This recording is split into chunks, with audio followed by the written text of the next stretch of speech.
Pardon, excuse-moi. Pas sur les côtés.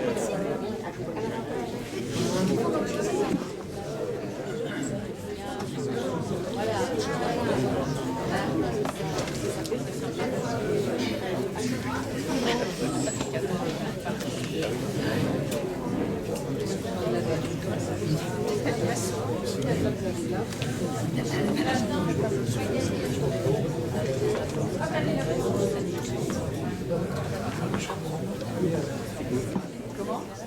Si vous voulez, on va commencer. Vous écoutez, là, c'est bon, ça va? Oh, excuse-moi. Bon, je vais parler de ceci, ça marche? Bon, d'abord, on est satisfait de voir autant de monde. Hein. Donc, bonjour à tout le monde. J'ai pas eu le temps de serrer la main à tout le monde. On voulait remercier nos partenaires, donc ceux qui sont écrits ici, là, l'Humanité, Politis, Réseau Salariat, Cerise, Regard, Espace Marx et l'Homos. Remercier aussi le journal La Montagne qui a fait un excellent article sur notre camarade Christophe Prudhomme. Radio Montluçon Bourbonnais aussi, de la même, pour leur aimable collaboration et qui permet de populariser nos initiatives. On salue aussi la présence du comité de défense de l'hôpital public, des représentants du syndicat CGT de l'hôpital public, qu'on a vu tout à l'heure à l'hôtel aussi. Remercier évidemment les intervenants et je laisserai le soin dans quelques instants à Hélène Derrien de nous les présenter. Alors ils vont, j'en suis sûr, nous apporter des témoignages sur la situation de la santé en général et de l'hôpital en particulier et l'urgence qu'il y a à changer les choses dans ce domaine, comme dans bien d'autres aussi. Alors j'affirme et je signe, la santé n'est pas une marchandise. Voilà, alors je laisse la parole à Hélène. Merci. Eh ben, bonsoir à tout le monde. Et puis, oui, ravi qu'il y ait autant de monde. Et puis, ravi de revenir intervenir à Montluçon. Ça fait plaisir de revoir tout le monde. Le débat va se dérouler avec... alors, moi, je vais faire une brève introduction sur l'état calamiteux de la politique de santé. Je laisserai la parole à Christophe Prudhomme, donc médecin urgentiste, membre de la CGT et de l'Association des médecins urgentistes de France. Et ensuite interviendront les docteurs Ranou et Gauvin, les médecins généralistes locaux, voilà, qui auront évidemment des choses à dire sur la situation de la médecine de premier recours à Montluçon et environ. Donc d'abord vous présenter très brièvement ce qu'est la coordination nationale. Alors il faut que je respire. Coordination nationale des comités de défense des hôpitaux et maternités de proximité. Voilà, donc c'est une association qui s'est créée en 2004 autour de la lutte pour l'hôpital de Saint-Afrique. Hôpital qui est toujours là et qui vit toujours. Comme quoi ça valait le coup. Donc c'est une association qui regroupe, alors on va pas dire la totalité des comités de défense parce que tous n'adhèrent pas à la coordination, mais à peu près une centaine de comités qui se battent pour la défense d'un hôpital, pour la défense d'un service, parfois d'une maternité, souvent. Voilà, et de plus en plus pour l'accès aux soins d'une façon générale. Donc on a récemment des comités qui se sont créés par rapport à un manque de médecins de premier recours, de médecins de ville, et nous avons aussi des comités aujourd'hui qui se créent autour des EHPAD, hein, pour dénoncer les situations faites aux personnes âgées dans beaucoup d'EHPAD suite au manque de moyens. Voilà, donc la coordination très rapidement fonctionne sur la base de 2 rencontres par an, rencontres pendant lesquelles nous organisons faisons du travail sur un thème lié à l'accès aux soins. Donc les dernières rencontres avaient lieu à Mayenne sur le thème de la psychiatrie et les précédentes avaient lieu à Concarneau sur le thème de l'accès aux soins des personnes en perte d'autonomie. Voilà. Donc nous avons un site, donc n'hésitez pas à aller sur notre site pour avoir plus d'informations. Et donc je précise que le comité de Montluçon est adhérent de la coordination nationale. Bien, donc contexte social préoccupant. Aujourd'hui, une grande partie de la population française rencontre de grosses difficultés pour l'accès à la santé. 39% ont du mal à payer des actes médicaux mal remboursés par la sécurité sociale. 37% des Français ont dû retarder ou même abandonner tout achat de prothèses dentaires. 29% ont dû différer ou se priver de l'achat de lunettes ou de lentilles. 45% des ménages les plus modestes ont des difficultés pour disposer d'une mutuelle santé. Voilà, sachant qu'effectivement on a des annonces gouvernementales par rapport aux lunettes, par rapport aux appareils auditifs, etc., avec zéro reste à charge, mais bien évidemment, je pense que tout le monde l'aura compris, ça sera à la condition d'avoir une mutuelle ultra performante. Mais ça n'est pas dit dans la chanson. Donc aujourd'hui, par rapport à la position de la France en termes de politique de santé, la France dépense entre 11 et 12% du produit intérieur brut pour la santé. C'est le même niveau à peu près que l'Allemagne, les Pays-Bas, la Belgique, le Canada, la Suisse, l'Autriche, le Japon. Beaucoup plus que l'Angleterre qui est à 9%, mais je ne suis pas persuadée que les Anglais soient satisfaits de leur politique de santé, et beaucoup moins que les USA, et là c'est un paradoxe, 17%, mais évidemment avec beaucoup de monde qui sont laissés sur le bord de la route. En dépenses absolues par habitant, nous sommes 11e, et donc il faut arrêter de dire que nous sommes le mauvais élève de l'Europe ou des pays riches. Hein, c'est la grosse chose. Si aujourd'hui on nous dit qu'il faut diminuer les crédits alloués à la santé, c'est parce qu'on n'est pas bon, on dépense trop. Donc cette austérité, elle a démarré déjà il y a un bon moment. En 40 ans, le nombre de maternités a été divisé par 3. Nous n'en avons plus que 500, moins de 500 aujourd'hui en France. Donc les dernières, c'est Die dans la Drôme, Decazeville, Remiremont qui est en sursis. Ce sont en plus des endroits où les routes sont parfois difficiles et donc où les mamans vont devoir mettre 3/4 d'heure, 1 heure pour aller faire naître un bébé. Voilà, donc Decazeville, il y a déjà eu 2 naissances au bord de la route. Donc en 2018, dans un pays développé, c'est super. Près de 120 000 lits hospitaliers ont été supprimés de 1995 à 2012, 16 000 de 2015 à 2017, 20 000 postes hospitaliers ont été supprimés de 2010 à 2013.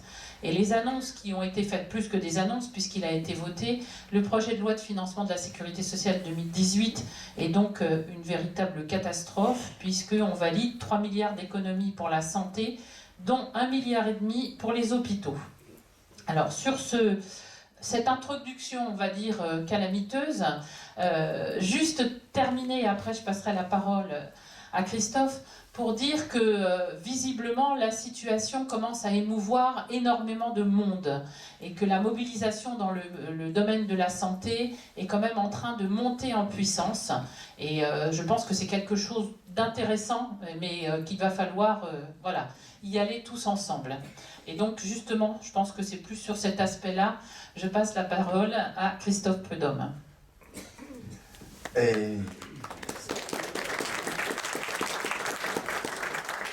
bien, merci, oui, ça bouge de partout. Vous voyez, j'étais hier soir à Nevers pour une réunion publique pour s'opposer à la fermeture du SAMU de Nevers. C'est le SAMU d'Auxerre aussi qui est menacé et 5 services d'urgence qui doivent fermer si on laisse faire l'Agence régionale de santé en Bourgogne. Et dans les maternités, on peut citer celle de Cosne-sur-Loire qui vient de fermer. Alors, pour comprendre les raisons pour lesquelles nous sommes là et donc quelle perspective on veut créer, c'est toujours bien de faire un retour sur l'histoire.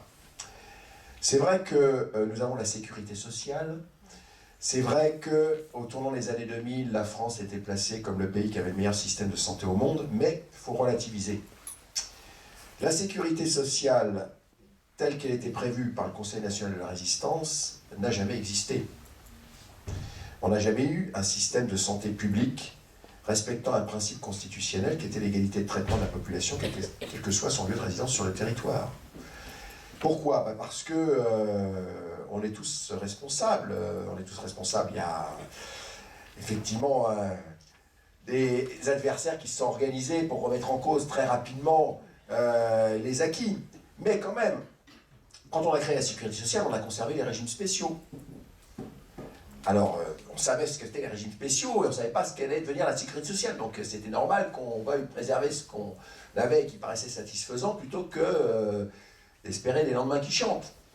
Mais il n'y a pas que les régimes spéciaux. Les artisans ont voulu garder leur caisse, où ils ont très peu cotisé. Et concrètement, le bouclage de la sécurité sociale, le fait que tout le monde soit couvert par la sécurité sociale, ça n'a été effectif qu'au tournant des années 2000 avec la CMU. Mais avec un système hyper complexe, puisqu'on a conservé les assurances maladies complémentaires, les mutuelles. Mais enfin, ce sont des assurances. Ah oui, nous, on était intéressés. Enfin, le mouvement mutualiste, c'était issu du mouvement ouvrier, donc on savait ce que c'était aussi les mutuelles. Sauf que c'est le cheval de Troie pour tuer la sécurité sociale, aujourd'hui. Et donc, voilà. Et pourquoi effectivement, on n'a pas réussi à mettre en place cette sécurité sociale et un système de santé publique intégral? Ben parce que les libéraux, dès 1947, qu'est-ce qui s'est passé en 1947 en France? Le départ des ministres communistes. Ambroise Croizat, qu'on essaye de faire oublier aujourd'hui. Et 1947, c'est l'école de Chicago. Les libéraux économiques, qui, dès cette époque-là, théorisent les moyens pour reprendre deux secteurs qui échappent au marché et qui peuvent être source de profits énormes, vu ce qu'ils représentent en termes de pourcentage du PIB, l'éducation et la santé. Et donc, cette histoire, on peut passer de 1947 à la fin des années 70, début des années 80, où là, les libéraux arrivent au pouvoir.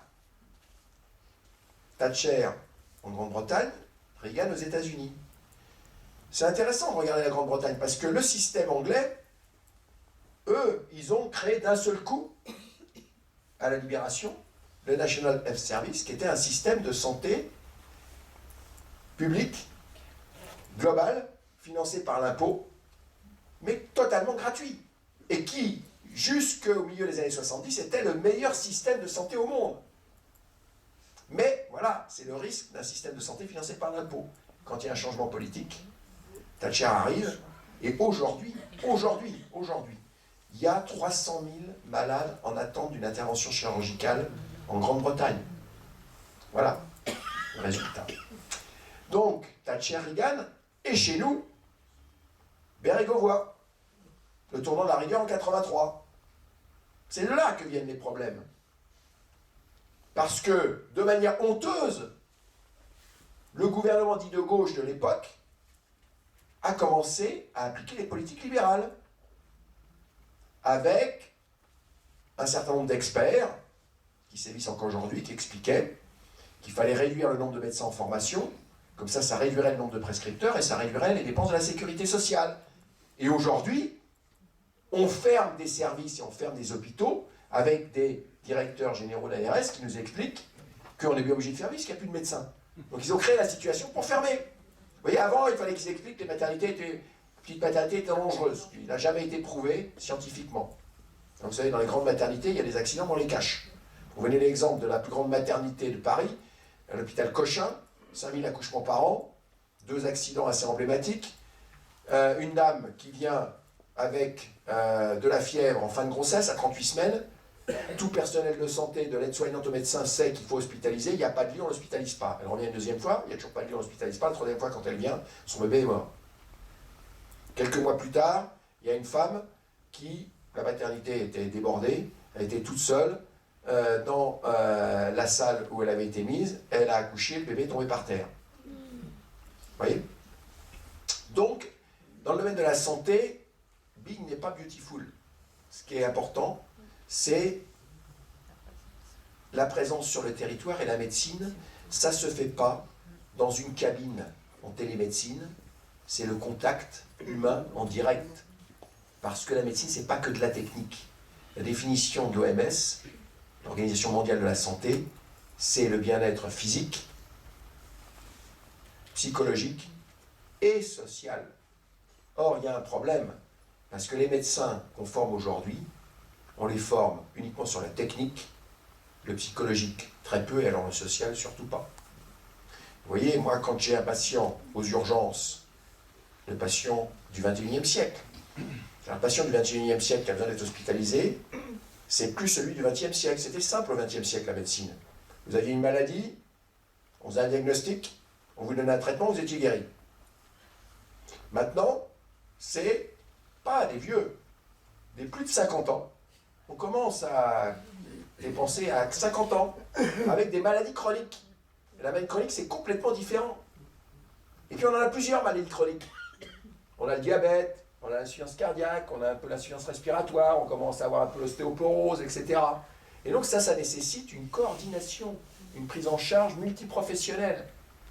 Et pas l'addition de visites chez le spécialiste qui n'envoie pas les comptes rendus au généraliste qui ne peut pas coordonner tout ça. Et puis surtout, on n'a plus les médecins formés aujourd'hui pour répondre à ces besoins. On forme beaucoup trop de spécialistes, hyper spécialisés, et pas assez de généralistes. Il n'y a pas que nous qui le disons. Vous voyez, même dans un pays comme les États-Unis, une des plus grandes revues américaines qui s'appelle le JAMA, qui est la revue des médecins généralistes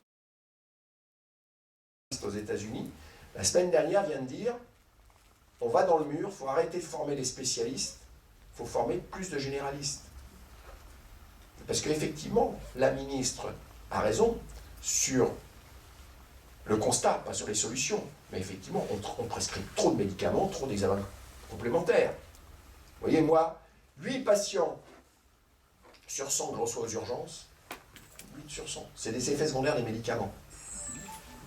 Je pense que si mes collègues généralistes avaient plus de temps, un certain nombre, il y en a certains qui font bien leur travail, mais d'une manière générale, ils sont pressés par le temps. Souvent, ils renouvellent des ordonnances qui rendent malades, quoi. Hein, il y a beaucoup de choses qu'on peut traiter sans médicaments, mais il faut avoir le temps de la consultation. Sauf que la consultation à 25 €, ça ne peut pas être une demi-heure. Et puis, quand on est tout seul, c'est difficile. Il faut pouvoir travailler avec une infirmière, une diététicienne, un kiné, enfin voilà, s'organiser. Et donc, ça nécessite des réformes profondes aujourd'hui de notre système. Parce que si on veut répondre à ces nouveaux besoins du 21e siècle, il faut travailler différemment. Alors pour travailler différemment, eh bien j'en reviens aux séquelles de l'histoire. Nous, ce qu'on pense à la CGT, c'est qu'il faut partir de 2 principes qui sont essentiels, auxquels on ne peut pas déroger. C'est que la santé, comme l'a dit le camarade, c'est pas un business. Ça ne peut pas être une activité marchande, donc ça doit être le service public. Et deuxièmement, ça doit être pris en charge à 100% par la collectivité. Et attention à 100%. Parce que vous voyez, on met beaucoup en avant un grand professeur de médecine qui s'appelle M. Grimaldi, qui fait une bonne analyse de l'existant, mais par contre sur les solutions, moi je ne suis pas du tout d'accord avec lui. Lui, son 100% sécurité sociale, c'est 100% sécurité sociale sur un panier de soins. C'est-à-dire qu'il considère qu'il y a des soins qui sont indispensables, ceux-là on rembourse à 100%, puis il y a des soins qui sont moins indispensables. Dans les soins moins indispensables, il y a par exemple les cures thermales. Alors moi je lui dis, mais écoute, monsieur le professeur, avec tout le respect que je te dois, je préfère envoyer un patient en cure thermale, qui revient en meilleur état psychologique, et même en meilleur état physique, plutôt que le confier à un rhumatologue, quand il a du douleur articulaire, qui va lui prescrire des médicaments qui font des trous dans l'estomac et que je vais recevoir aux urgences. Vous voyez? Donc, la sécurité sociale à 100%, c'est ce qu'on appelle, nous, la sécurité sociale intégrale. C'est quoi la sécurité sociale intégrale? C'est collecteur unique, c'est-à-dire qu'il n'y a plus d'assurance maladie complémentaire, de surcomplémentaire, et on ne rêve pas, ça existe, c'est le régime particulier, l'Alsace-Moselle. Et financeur unique. Soit c'est des soins, soit c'est un médicament, on prend en charge à 100%. Si on ne prend pas en charge à 100%, c'est parce que ce n'est pas un médicament. Voilà. Si c'est un médicament, on le prend en charge à 100%. Et là, il y a des réformes. Vous voyez, il ne suffit pas de sauter comme un cabri, dire la réforme, la réforme. Quelle réforme? Il y a des bonnes et des mauvaises réformes. En Suède, aujourd'hui, pour la médecine tout venante, il y a des médicaments en particulier, mais pour la médecine tout venante, il y a 450 médicaments remboursés. 450. On en a 6000 en France. On peut peut-être faire quelques efforts. Et puis surtout, si on met sur le marché un nouveau médicament, il ne faut pas qu'il soit au moins équivalent à l'ancien médicament. Il faut qu'il apporte un plus. S'il est au moins équivalent, il n'est pas bon le médicament. Parce que vous voyez, il vaut mieux garder le vieux médicament, parce qu'il a déjà été prescrit. Et on connaît ses effets secondaires, on connaît tous les effets secondaires quand on l'a prescrit à des millions de personnes. Quand un nouveau médicament est simplement équivalent à l'ancien et qui coûte 10 fois plus cher, il ne faut pas le prescrire. Et il ne faut pas lui donner l'autorisation de mise sur le marché, il ne faut pas le rembourser. Parce qu'il risque d'avoir plus d'effets secondaires que l'ancien médicament, où là on maîtrise les effets secondaires. Vous voyez? Parce que qu'est-ce qui se passe? Ces nouveaux médicaments, ils sont mis sur le marché, à des prix souvent 5 à 10 fois supérieurs à l'ancien médicament. Les labos le vendent pendant 5-10 ans, le temps qu'on se rende compte que c'est de la merde. On le retire du marché, mais ils ne remboursent pas le bénéfice qu'ils se sont faits. Vous voyez, ça peut être une source d'économie. Alors, comme le temps est limité, on va en venir maintenant aux propositions. Je vous ai dit, service public, sécurité sociale intégrale. Ça veut dire quoi ça? Ça veut dire que notre système, là, avec la médecine libérale à la papa, alors peut-être que mes collègues ne seront pas complètement d'accord, mais c'est le débat, qui repose sur des principes qui datent des années 20 du siècle dernier, elle ne correspond plus aux besoins. Liberté d'installation, rémunération à l'acte, ça ne va pas. On ne peut pas rémunérer à l'acte des patients complexes où pour certains patients on va prendre un quart d'heure, pour d'autres il faut 3 quarts d'heure. Et puis il faut falloir travailler avec l'infirmière, le kiné, etc. Donc on ne va pas additionner les actes. Comme aux États-Unis. Aux États-Unis, vous allez voir le médecin, vous allez à l'hôpital, paf, on vous prescrit alors l'électrocardiogramme 7 ans, la prise de sang 7 ans, le médicament 7 ans, puis vous avez une facture comme ça. Non. Voilà. Donc c'est pas possible. Donc nous, ce qu'on propose aujourd'hui, c'est un système simple. Ce sont des centres de santé avec du personnel salarié sous statut rattaché aux hôpitaux. Ça permet de faire des économies de gestion. Un hôpital, il sait gérer les centres de santé, c'est ce que font les hôpitaux psychiatriques avec les centres médico-psychologiques. Ça ne pose aucun problème d'avoir 50 à 100 personnes dans des centres de santé en plus des 1500 qu'il y a dans l'hôpital, aucun souci. Ça permet de réguler l'installation des médecins, puisque vous aurez les médecins, en particulier les spécialistes, qui feront des consultations dans le centre de santé et à l'hôpital. Les généralistes, ils pourront travailler aussi une demi-journée à l'hôpital, dans un certain nombre de secteurs où on a besoin de généralistes. Et puis surtout, ça résout 3 problèmes qui pourrissent la vie, aujourd'hui, des affiliés sociaux. 1, plus de liberté d'installation, donc on loue les centres de santé là où il y a des besoins. Et les médecins, ils déposent leur CV pour être embauchés dans le centre de santé qui l'intéresse. Donc on régule l'installation de manière intelligente, et pas autoritaire. Vous voyez, les matamors là, qui expliquent qu'on va faire un service civique pour les médecins, on va leur dire, t'es puni, tu vas faire 1 an dans la Creuse. Tu vois la souterraine? Non mais c'est pas la souterraine, c'est un peu plus loin que la souterraine. Bon, ça ne fonctionnera pas ça. Vous voyez, tout seul. Donc, et pourquoi ça? Parce qu'aujourd'hui, c'est une question d'aménagement du territoire. Si on ouvre des centres de santé, c'est les centres de santé d'abord autour des hôpitaux locaux. Et si on met même le centre de santé dans l'hôpital local, il n'y a plus de problème pour qu'il y ait un médecin qui s'occupe des résidents de l'EHPAD qui est dans l'hôpital local. Vous voyez? Pour l'hôpital, comme l'hôpital de Montluçon, d'avoir les centres de santé autour, ça lui permet effectivement d'avoir une prise en charge coordonnée des patients. C'est-à-dire qu'ici, il vient dans le centre de santé, soit les médecins dans le centre de santé peuvent le prendre en charge en ambulatoire, si la personne est hospitalisée, il va à l'hôpital de Montluçon. Mais ça sera le même dossier. Donc il n'y a pas besoin de nous expliquer qu'il faut créer le dossier médical partagé, qui n'a jamais marché, qui a coûté déjà 800 millions d'euros, et ça enrichit la boîte d'informatique. Non, là ça sera simple. Vous voyez? Et ça correspond aux aspirations des jeunes médecins. Aujourd'hui, vous voyez, j'étais en Auvergne récemment, rencontrer des élus. Ils étaient désespérés. Une communauté de communes, ils avaient dépensé 150 000 euros pour créer une maison de santé, elle était vide. Et j'ai dit, mais vous êtes fait arnaquer par l'Agence régionale de santé. Parce que, qu'est-ce que fait l'Agence régionale de santé? Elle dit, oui, oui, messieurs les élus, investissez donc. Hein? La santé, c'est la sécurité sociale qui doit payer. Là, on paye 2 fois quand on construit une maison de santé. On paye une fois avec ses impôts locaux, et une deuxième fois avec la sécurité sociale. Il y a un problème quand même. Vous voyez? Et puis si on laisse le système libéral, il y a un certain nombre de médecins qui sont très volontaristes, qui vont organiser une maison de santé avec une collaboration, etc. Mais dans un certain nombre d'endroits, les maisons de santé, c'est l'addition de cabinets, et globalement, on paye l'outil de travail de libéraux qui n'apportent pas un plus à la population. Moi, j'ai vu les maisons de santé, où ils sont venus dans la maison de santé, c'est on n'a pas augmenté l'offre de soins. Alors si vous faites en plus une maison de santé dans une zone franche défiscalisée, c'est bingo. Vous voyez? Donc ça, c'est pas possible. Aujourd'hui, il n'y a pas assez de médecins, donc il faut utiliser les ressources existantes, et un médecin, quand il est dans un centre de santé, il s'occupe de soigner les patients. Il ne fait pas de l'administration, parce qu'il y a des gens pour faire de l'administration. Il partage les tâches avec d'autres professionnels de santé, parce que moi je suis pour le partage des tâches avec la reconnaissance des qualifications et pour qu'on ait des infirmières qui soient reconnues au-delà de Bac+3, mais sur la base d'un Master 1, d'un Master 2, et qui fassent un certain nombre de choses qui peuvent être faites beaucoup mieux par les infirmières que par les médecins, que les médecins ils se concentrent sur l'activité qui relève du médecin, c'est-à-dire la coordination de la prise en charge, la réflexion sur les pathologies, etc. Et pas pour multiplier des actes qui peuvent être faits par les infirmières. Vous savez, aujourd'hui, nous on forme des infirmières pour faire des échographies, elles les font aussi bien que des médecins, des échographies simples. Hein. Le seul problème aujourd'hui, c'est que quand on leur demande de faire des échographies, elles ne sont pas payées plus cher que si elles n'en font pas. C'est ça le problème.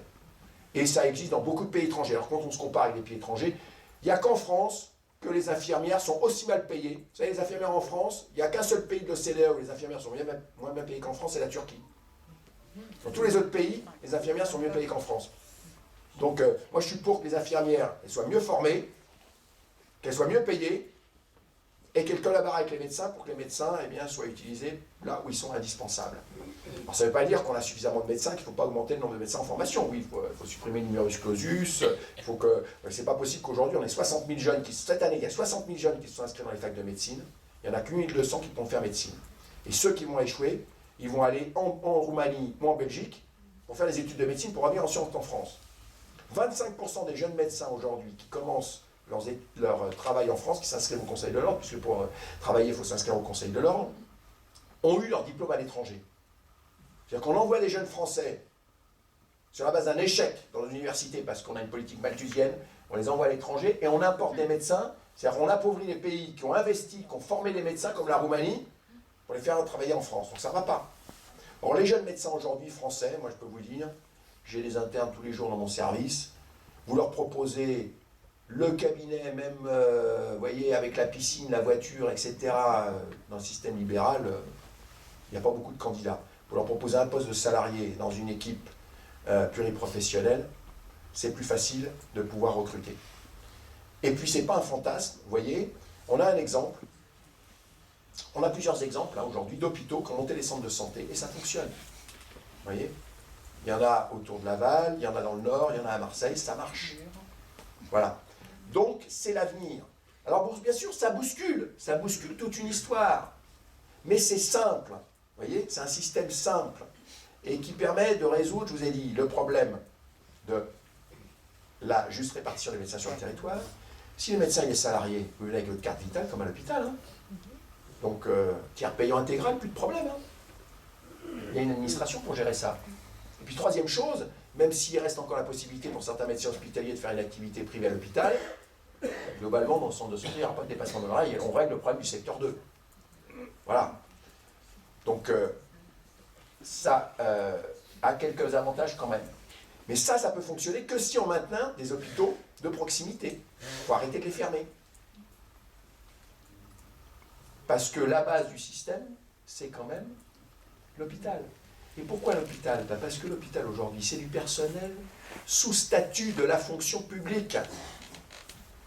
Ce qu'on veut tuer. Le statut de la fonction publique, ça garantit des personnels formés, avec un déroulement de carrière, la possibilité d'une formation continue pour passer de l'emploi d'aide-soignante à infirmière, et vous voyez, moi, des assistants de régulation médicale, vous voyez, c'est niveau bac, il y en a certains qui ont terminé médecin. Voilà. Donc c'est aussi ça, la fonction publique. Hein, c'est pas que des feignants. Et quand on vous dit que c'est les 35 heures qui tuent l'hôpital aujourd'hui, non, c'est pas les 35 heures qui tuent l'hôpital, c'est le manque d'emploi, parce que personne ne fait 35 heures à l'hôpital, aujourd'hui. On a des RTT, on fait plus, et on ne peut pas prendre ces RTT, hein, parce qu'il y a la notion de continuité du service public. Donc il faut faire plus d'heures. Hein, voilà. Donc non, ce n'est pas les 35 heures, c'est le manque d'emploi. Et alors, vous savez, il y a... tout ça peut vous paraître illusoire, compliqué. Ben, vous voyez, là, nous, on a des solutions immédiates pour desserrer le nœud coulant financier qui étrangle les hôpitaux. Qu'auraient pu prendre les députés là, de La République En Marche, d'ailleurs, il faut aller les voir, c'était une démarche de la CGT, on l'a fait dans un certain nombre d'endroits. L'hôpital public, aujourd'hui, paye un impôt qui s'appelle la taxe sur les salaires. C'est 12% qui est prélevé sur la fiche de paye de tous les employés de l'hôpital. Comme 70% des dépenses dans l'hôpital, ce sont les salaires, vous voyez ce que ça représente? Ça représente 4 milliards d'euros. Et bien ça tombe bien, vous voyez, parce que sans modifier l'équilibre financier de l'État, nous on avait une solution. On ne supprime pas l'ISF, qui rapportait 4 milliards d'euros, on supprime la taxe sur les salaires, on crée 100 000 emplois. Parce qu'un salaire moyen avec les cotisations sociales à l'hôpital, c'est 40 000 euros. Donc vous voyez, le choix du président des riches, ça a été de supprimer l'ISF et pas de supprimer la taxe sur les salaires. Vous voyez? Donc ça, c'est un choix politique. Il faut qu'il l'assume. Si aujourd'hui on n'a pas assez de personnel à l'hôpital, c'est parce qu'il a fait ce choix-là. Et donc il faut le dire aux députés. Il faut le dire aux gens qui ont voté la loi de finances de la sécurité sociale. Qui voient. Et là, ils ont pris une décision hier. Puisque vous savez, la loi de finances de la sécurité sociale, c'est une enveloppe fermée. On vous dit, il y a tant à dépenser dans l'année. Quel que soit le nombre d'actes que vous faites, pardon, que vous ferez, voilà. Excusez-moi, je suis fatigué. Donc là, comme l'activité augmente, on nous explique que la rémunération de l'acte va diminuer à l'hôpital public, là, de 1,2%. Donc même si on fait plus d'activité, on gagnera moins. Parce qu'on nous explique qu'il faut gagner, faut produire pour effectivement faire rentrer des recettes pour équilibrer les dépenses. Et donc, le problème qu'on a, c'est de desserrer cette enveloppe financière. Et j'en reviens au régime particulier d'Alsace-Moselle. Il n'y a jamais de déficit dans le régime. Pourquoi? Parce qu'il n'y a pas cette loi de finances de la sécurité sociale. On paye une cotisation, les salariés payent une cotisation qui aujourd'hui est de 1,5%. Avec 1,5%, aujourd'hui ils ont une sécurité sociale qui rembourse à 92% l'ensemble des soins. Et pourquoi c'est jamais en déficit? Parce qu'on peut adapter le niveau de cotisation aux dépenses de l'année antérieure. Dans le cas d'une fourchette, c'est 1,5%, la fourchette autorisée c'est entre 0,85 et 2,5%. Vous voyez, on a de la marge, 1,5%. Et puis, ce n'est pas l'arnaque du paritarisme, puisque c'est les salariés qui payent, donc la caisse, elle est gérée par les salariés, pas par les patrons. Parce que il faut, on se compare beaucoup à l'étranger. Moi, j'ai mon fils qu'aux États-Unis, là. Il vient de négocier une embauche. Il m'a dit, on propose tant. Je lui dis, c'est bien. Il me dit, mais fais attention. Si tu viens travailler en France, il faudra que tu réfléchisses différemment. Parce que ce qu'on te propose là, en France, c'est le coût total employeur. Parce qu'il n'y a pas les charges. Il y a les cotisations sociales. Et l'arnaque, cotisation ouvrière, cotisation patronale, c'est une arnaque. Tout cet argent nous appartient. Le coût total employeur, c'est notre argent. Et nous avons fait le choix, en 1945, on a fait le choix de mettre cet argent dans des caisses de sécurité sociale. La caisse d'assurance maladie, la retraite des vieux, l'accident du travail, les allocations familiales. Ce n'est pas de l'argent des patrons. Parce qu'aux États-Unis, qu'est-ce qui se passe? Eh bien oui, cet argent-là, vous touchez la totalité, et puis après, il faut que vous preniez votre assurance santé. Il faut que vous preniez votre fonds de pension. Et quand vous êtes au SMIC, vous ne prenez pas. Donc vous êtes, comme il n'y a pas de CMU, vous n'êtes parfois pas couvert. Ouais. Et quand vous n'êtes pas couvert, vous savez, aujourd'hui, il y a des gens aux États-Unis, pour payer les études de leurs enfants, parce que ça coûte très cher, ils arrêtent leur assurance santé. Eh oui. Alors c'est bien beau de dire, oui, chacun peut choisir, on va vous donner l'argent, vous prenez l'assurance comme vous voulez. Non, non, non, non. Parce que la santé, c'est la solidarité. On ne sait pas quand on est malade. Si on est pauvre, on a le droit aussi d'avoir une greffe du foie. Il n'y a pas que les riches qui peuvent se la payer. Parce que ça coûte grosso modo 300 000 euros. Hein, d'accord? Donc c'est ça la sécurité, c'est la solidarité. Donc il ne faut pas qu'on oublie ça. Donc aujourd'hui, il y a besoin de réformes et de réformes profondes. Et vous voyez, quand je disais ça il y a 20 ans, je commençais à avoir des cheveux blancs. On me disait, oh là là, c'est quoi ça là? Tu veux le collectivisme, tu veux revenir à l'Union soviétique, c'est pas possible. Attaquer la médecine libérale, la liberté d'installation, la rémunération là, c'est pas possible. Aujourd'hui, même les représentants de mes collègues, qui sont très à droite, comme le docteur Ortiz de la CSMF avec lequel je siège dans un certain nombre d'instances, il dit oui, quand même, on peut voir des activités avec des médecins salariés dans certaines conditions. Voilà. Non, c'est pas dans certaines conditions. aujourd'hui, le système est en train de s'écrouler. Toutes les initiatives, soi-disant, sur la base du volontariat qu'on a essayé de prendre depuis 20 ans, sans effet. Les zones où il y avait déjà un problème de démographie médicale, aujourd'hui, la situation s'est aggravée. Les seuls exemples qu'on nous montre comme positifs, ça repose uniquement sur l'investissement, l'hypervolontarisme de certains collègues, mais qui sont minoritaires dans la profession. Et quand ils s'en vont, le système s'écroule. Voilà. Donc c'est pas possible. On ne peut pas compter que sur l'initiative individuelle et sur le volontarisme d'un certain nombre d'acteurs. Non. Non, il faut qu'on change complètement les bases du système. Et aujourd'hui, ces idées, elles sont largement partagées dans la population et par une partie non négligeable des jeunes médecins, si c'était la majorité. Donc on a intérêt, nous, à pousser pour que ces solutions soient reprises au niveau politique et pour que ça devienne la réalité. Parce que si on laisse faire, là, demain,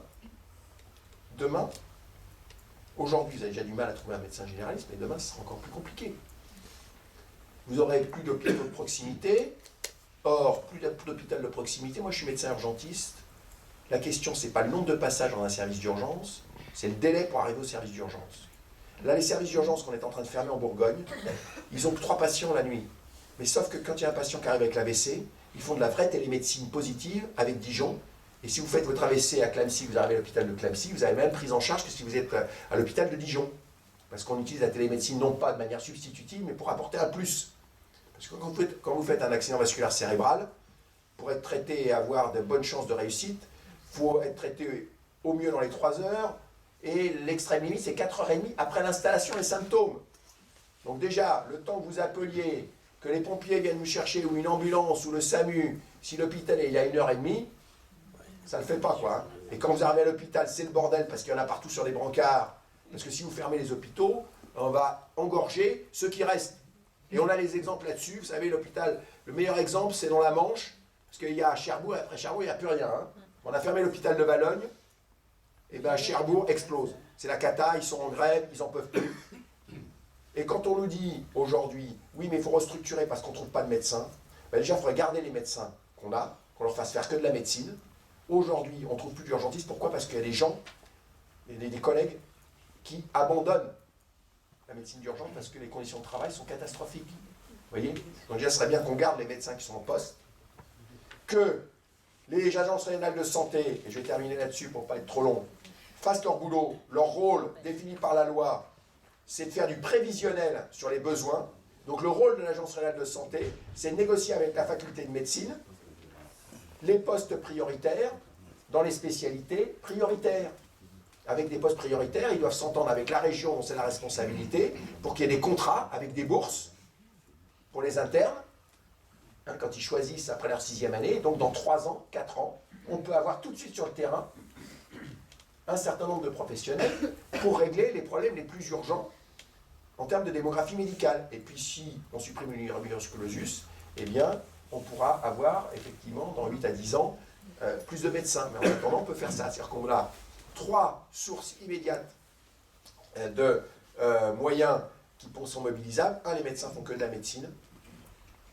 2, on élève le niveau de formation et de rémunération des infirmières pour qu'il y ait un travail collaboratif et qu'on puisse effectivement améliorer la prise en charge en faisant que les infirmières aient plus de responsabilités qu'elles ont aujourd'hui. Et 4, on oriente différemment les spécialités dans 3 à 4 ans. On a plus de médecins généralistes et moins d'hyperspécialistes, parce que vous voyez, les hyperspécialistes, on vous donne un exemple qui est caricatural, Georges Pompidou, qui est le plus grand hôpital parisien. Vous voyez, là, j'ai un patient, il a sa jambe broyée entre le quai et la rame de RER. J'appelle l'hôpital Georges Pompidou, je tombe sur l'orthopédiste à 23h et qui me dit « Ah, je ne peux pas prendre ton patient, je suis spécialiste de la main. » Alors je lui dis « Mais t'as un collègue d'astreinte qui est spécialiste du pied ?» « Ah bah non. » Je dis « Mais à quoi tu sers alors ?» Il y a un problème, quoi, vous voyez, c'est quand même catastrophique. C'est-à-dire qu'on ait besoin de spécialistes de la main, oui, mais on a besoin de chirurgiens orthopédistes qui prennent en charge des urgences, pas que des hyper spécialistes. Parce que vous voyez, spécialiste du 5e orteil, du petit orteil du pied droit, peut-être qu'il y en a besoin de 3 en France, mais pas de 50. Or, on en forme 50. Par contre, on ne forme pas assez de médecins généralistes. Donc il faut former plus de médecins généralistes, et puis surtout, il faut qu'on change la formation des médecins. Parce que vous voyez, moi j'ai les premiers de la classe qui arrivent comme internes, sauf quand je les mets en face d'un patient, ils ont peur. Alors j'ai dit, mais si tu n'aimes pas le rapport avec les gens, il faut que tu fasses un autre métier, quoi. C'est pas possible. Hein? Donc les sciences humaines, c'est plus qu'un vernis de sciences humaines, quoi. C'est-à-dire que ça doit être le fondement de l'ensemble des professionnels de santé, les sciences humaines. Parce que si on veut bien soigner les patients, il faut savoir comment ils vivent, d'où ils viennent, comment ils réfléchissent, etc. Et même, vous voyez, dans mon hôpital à Bobigny, on fait même de l'ethnopsychiatrie. Parce que si on ne connaît pas la culture des gens, comment vous voulez soigner les maladies mentales si vous ne savez pas ce que c'est que l'ethnographie? Voilà. Et la technique, ça vient après. Moi, je leur interdis de faire un certain nombre d'examens. Je dis, examine déjà le patient. Vous voyez? Déjà, examine le patient, puis après on fera l'examen. Parce que tu ne trouveras que ce que tu cherches. Si tu fais un examen pour savoir ce que tu cherches, t'as tout faux. Voilà. Donc, vous voyez, il y a besoin de réforme. Mais aujourd'hui, les gens qui sont au pouvoir, ils ne sont pas dans cette logique-là. Leur logique, on a eu, soi-disant la gauche, honteuse, mais libérale. Maintenant, on a la droite. Ils disent un peu ce qu'ils font, mais pas trop quand même, parce qu'ils ont peur des retours. Mais fondamentalement, leur logique, c'est la santé et l'éducation. On bascule ça sur le marché pour la population solvable et on garde qu'un service public minimum dans le domaine de la santé pour les pauvres, parce qu'on est des bons chrétiens, on ne laissera pas mourir dans la rue, mais c'est tout. Voilà, ça c'est la réalité. Parce que le business de la santé, et je vous donne un exemple et je termine là-dessus, le groupe Elsan, qui est le propriétaire de la clinique de Montluçon. Il faut savoir ce que c'est le groupe Elsan. C'est la propriété du 5e fonds d'investissement mondial qui gère un portefeuille de 1000 milliards de dollars.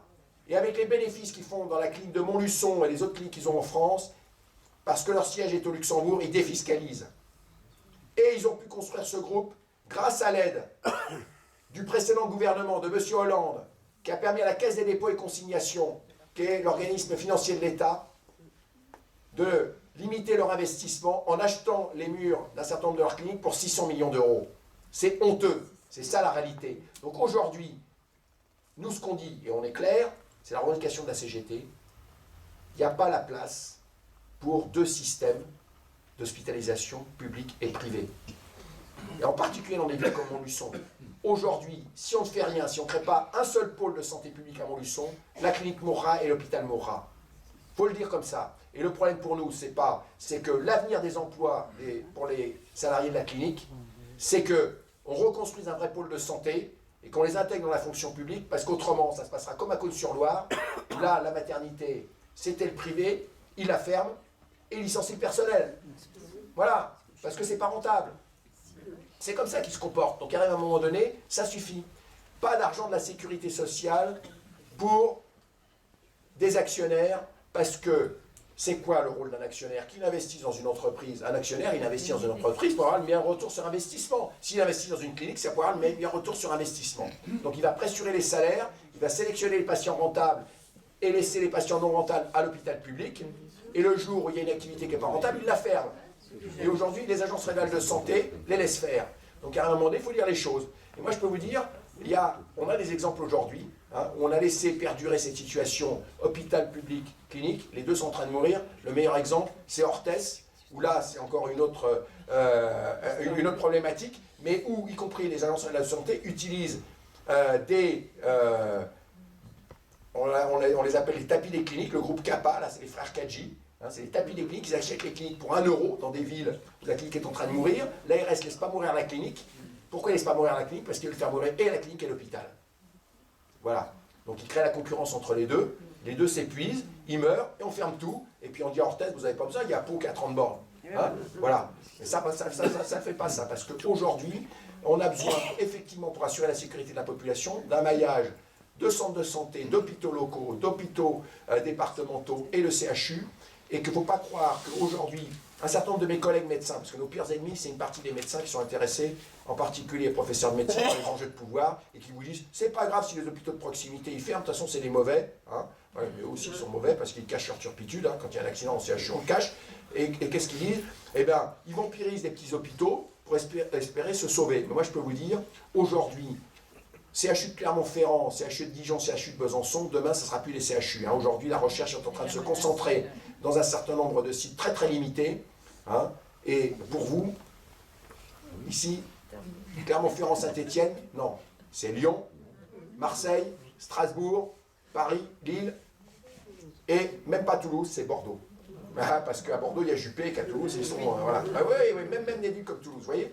Donc leur logique, c'est la logique. Président des riches, hormis les métropoles, il n'y a rien, on concentre les moyens, les richesses que dans les métropoles, et on laisse crever le reste. Et ça, c'est pas possible. Donc aujourd'hui, il faut se révolter et avoir des revendications qui peuvent paraître, pour certaines, illusoires immédiatement, mais demain, elles seront peut-être moins illusoires et après-demain, elles peuvent devenir la réalité.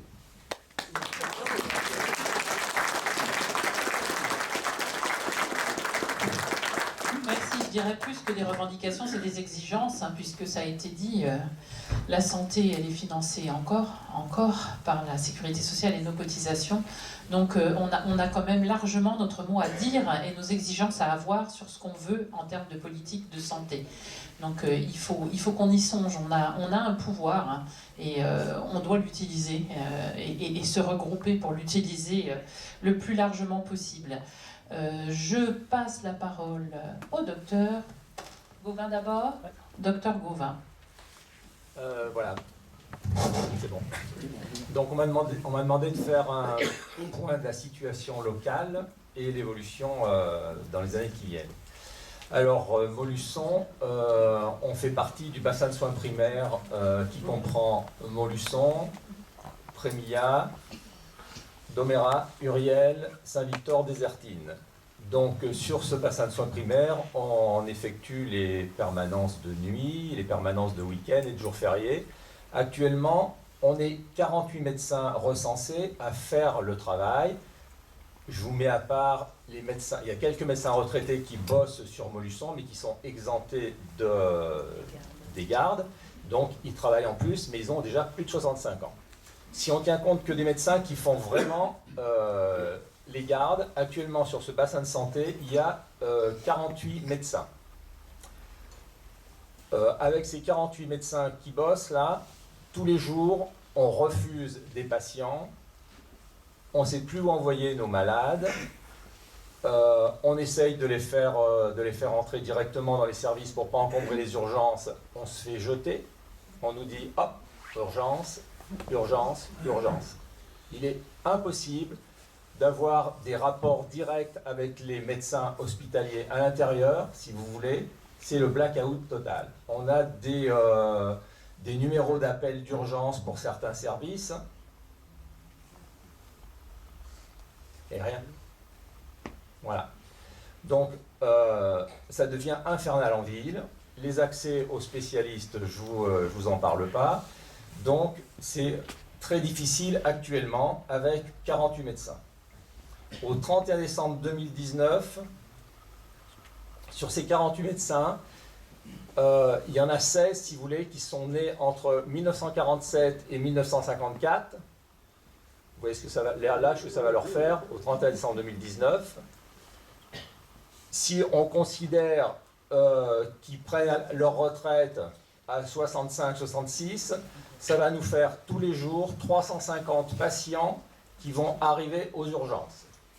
Alors déjà, c'est un bordel infâme, c'est même pas la peine d'y penser. Je vais vous expliquer ensuite mon cas personnel, parce qu'il est quand même intéressant. Moi, j'ai pris deux associés, un en 2003 et un autre en 2013. C'est-à-dire qu'il y en a un qui a 40 ans, et l'autre qui a 46 ans, et l'autre qui a 30 ans. Donc, celui qui a 46 ans, il est complètement saturé, et ma deuxième associée, elle veut conserver une vie de famille, s'occuper de ses gamins et tout. C'est-à-dire que moi, quand je vais partir en retraite au 31 décembre 2019, ils vont prendre aucun de mes patients, mais non seulement ils vont prendre aucun de mes patients, mais ils refusent, mais je les comprends, on en a parlé clairement si vous voulez, ils refusent que je trouve un successeur, parce qu'ils considèrent que si je mets un successeur à ma place, ça va les pousser à bosser trop, alors que eux, ils veulent réduire leurs horaires. On en est au point, si vous voulez, que là, on est en train de réfléchir à un truc. Ils sont bien d'accord qu'il va falloir faire quelque chose de ma patientèle, mais ils seraient d'accord à ce que je trouve un successeur, si je le trouve, qui vienne pendant les 2 ans avant ma retraite, là, qui vienne par exemple 1 semaine par mois me remplacer pour prendre le pli, etc. Et au 31 décembre 2019, il faut que ce successeur, il parte absolument de mon cabinet avec tous mes patients, il peut aller au bout de la rue à côté. Ça les dérange pas, si vous voulez. Mais leur problème, c'est diminuer leur activité. Donc, vous voyez que au 31 décembre 2019, à Montluçon, ça va être quelque chose. Donc, si on fait rien, c'est pas possible. Donc, notre confrère nous a dit les raisons de tout ça, si vous voulez. Donc, il y a eu le numerus clausus. Ce dont il n'a pas parlé, il y a un système qui avait été mis en place. C'était le MICA, c'est-à-dire qu'on nous disait qu'il y avait trop de médecins. C'est les socialistes qui ont fait ça en 86. Donc, ils trouvaient qu'il y avait encore trop de médecins. Donc, ils ont racheté les clientèles des médecins de 58 ans en leur donnant un chèque de 50 briques à ce moment-là, 75 000 €, pour les faire partir. Ensuite, en 1995, c'était un autre gouvernement qui trouvait encore que ça partait pas assez vite. Au lieu de les faire partir à 58 ans, il a encore racheté des clientèles en les faisant partir à 56 ans, voilà, et mieux. Ça a été les 2 grandes causes, si vous voulez, de la perte de temps médical. Ça a été le numerus clausus, parce qu'il y en a plus, voilà. On a favorisé le départ avec le MICA.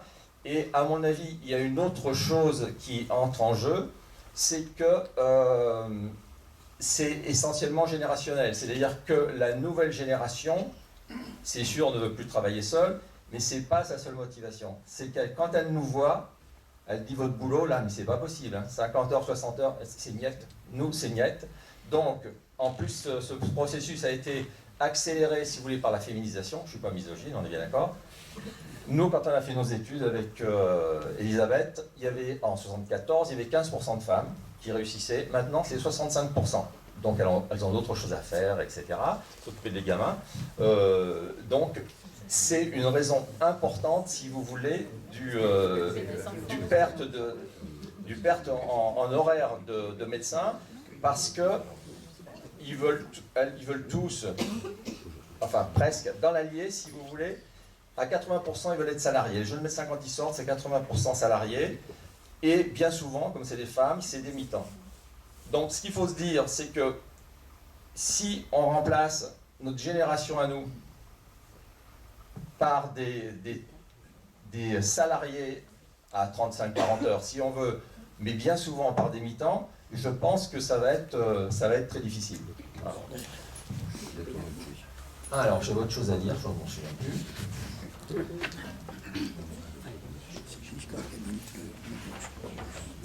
Ah oui, je voulais vous dire, si vous voulez aussi, que tout ce qu'on nous a proposé tout à l'heure, c'est bien à moyenne échéance, mais en 2019, on va être devant un gouffre démographique et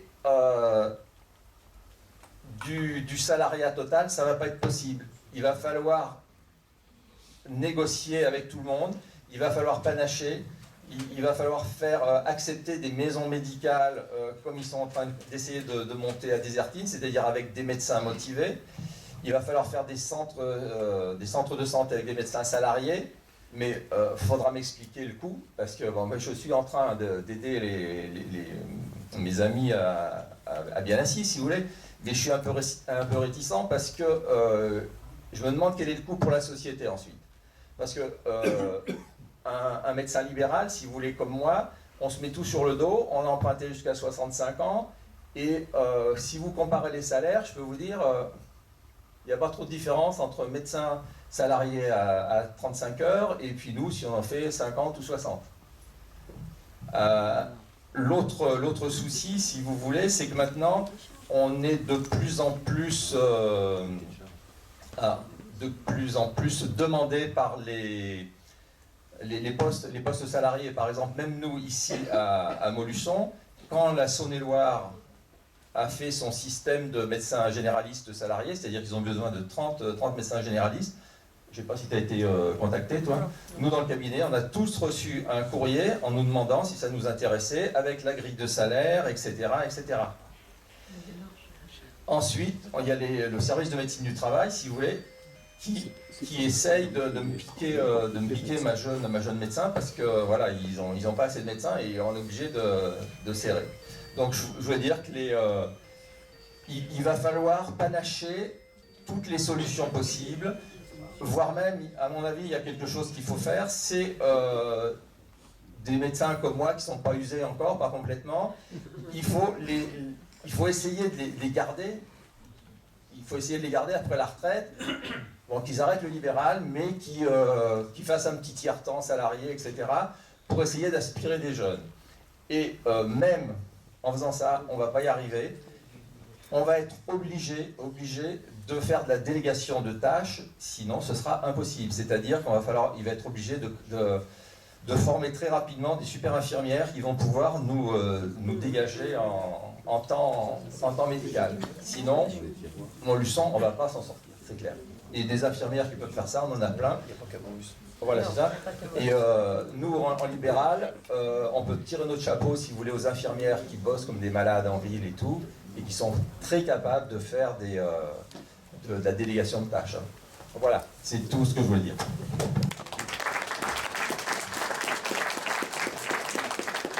Merci. Donc Montluçon, pour la médecine de premier recours, vit a priori ce que vivent beaucoup de territoires de santé, hélas, puisque vivant à Concarneau, au bord de la mer, dans une belle ville où on peut faire de la voile, aller se balader, etc., eh bien nous sommes aussi en grosse difficulté. Donc je passe la parole à Elisabeth Ranou. Oui. Moi, malgré tout ce qui a été dit sur les maisons de santé, je vais vous présenter un projet de maison de santé. Bon, parce qu'il y a une réalité locale. Ah oui. J'ai pas l'habitude.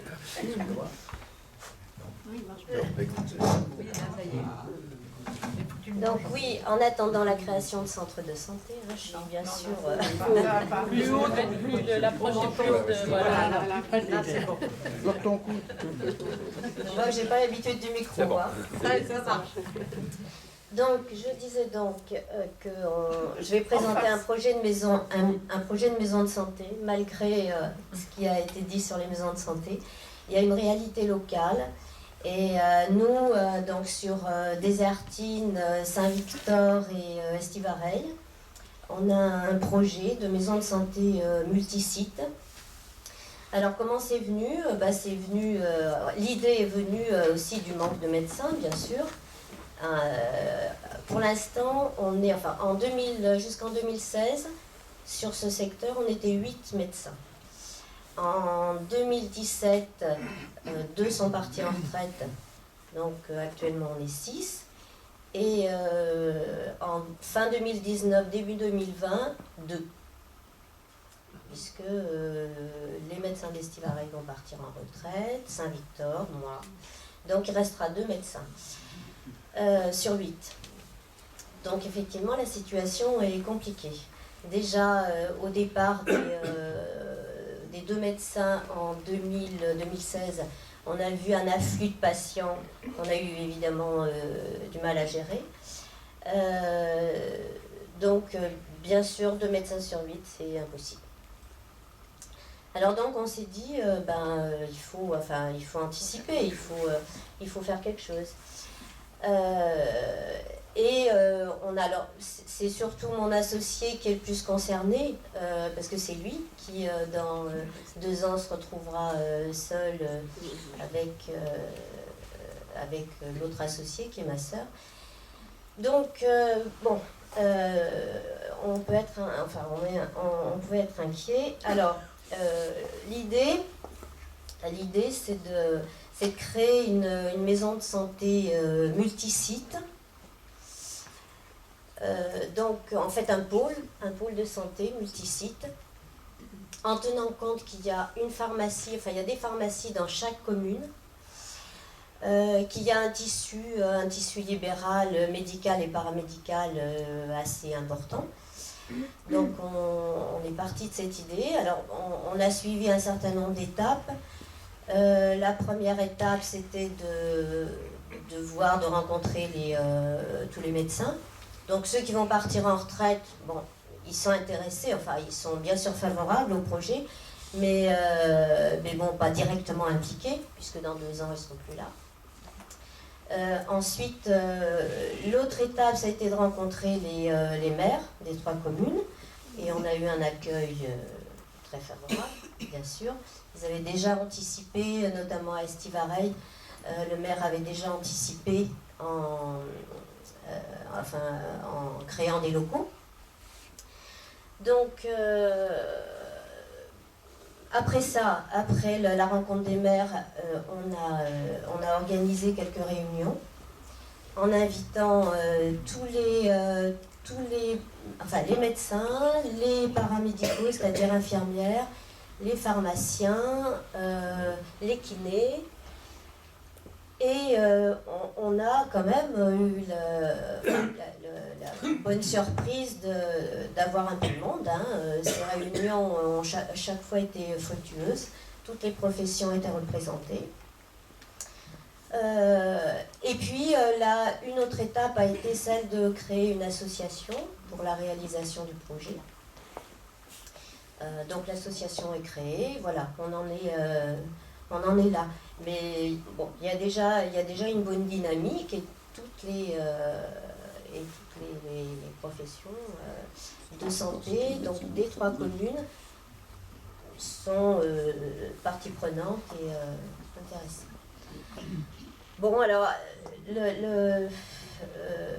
c'est vrai que bon, on est en libéral, on a un tissu libéral et on essaie de trouver des solutions, même si les jeunes médecins effectivement aspirent au salariat.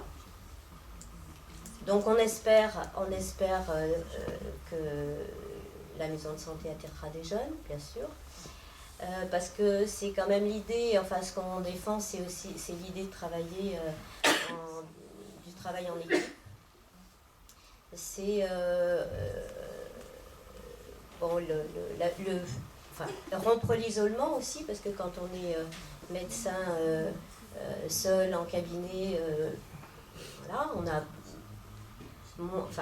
on travaille un peu par un coup de fil de temps en temps avec les infirmières, avec les pharmaciens, mais c'est pas un vrai travail de coordination et de collaboration. Donc,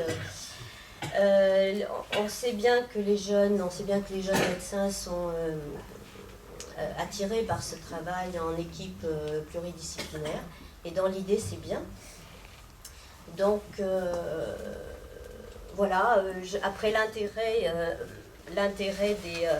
des maisons de santé et sans difficulté, parce que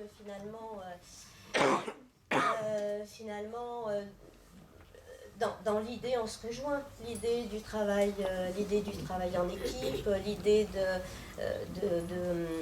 aussi déléguer du travail de médecins à des infirmières et de travailler ensemble, de faire par exemple plus de prévention, plus d'éducation thérapeutique. Bon, je pense que l'avenir est là.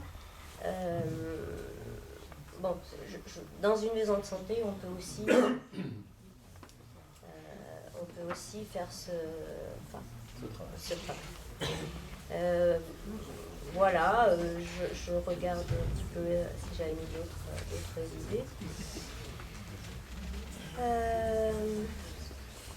C'est quand même avant tout, bon, c'est le travail en équipe, mais c'est aussi améliorer la prise en charge des patients.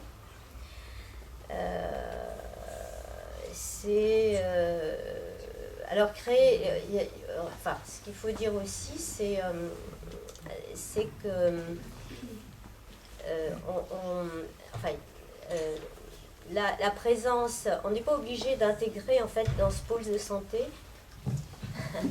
on n'est pas obligé d'intégrer physiquement les locaux, c'est-à-dire toutes les professions, tous les professionnels peuvent travailler en réseau, alors par un système informatique labellisé. voilà, et donc tout le monde est concerné, pharmaciens, infirmières, kinés, sages-femmes, bon, toutes les professions qui peuvent intégrer, même virtuellement, le poussant. Je pense que, voilà, j'ai parlé de notre... oui. J'ai oublié une chose très importante à vous dire. C'est que ça fait 10 ans que je me suis rendu compte du problème. J'ai été voir tout le monde il y a 10 ans avec les dates de naissance des gens. Tout le monde s'est foutu de moi. D'accord? Et cette lettre, elle est très intéressante. C'est juillet 2015, c'est le directeur de l'ARS qui me dit que Monsieur Gauvin, arrêtez vos conneries, quoi. Le bassin de soins primaires de Montluçon est classé très satisfaisant. Il me dit pourquoi, etc. Voilà.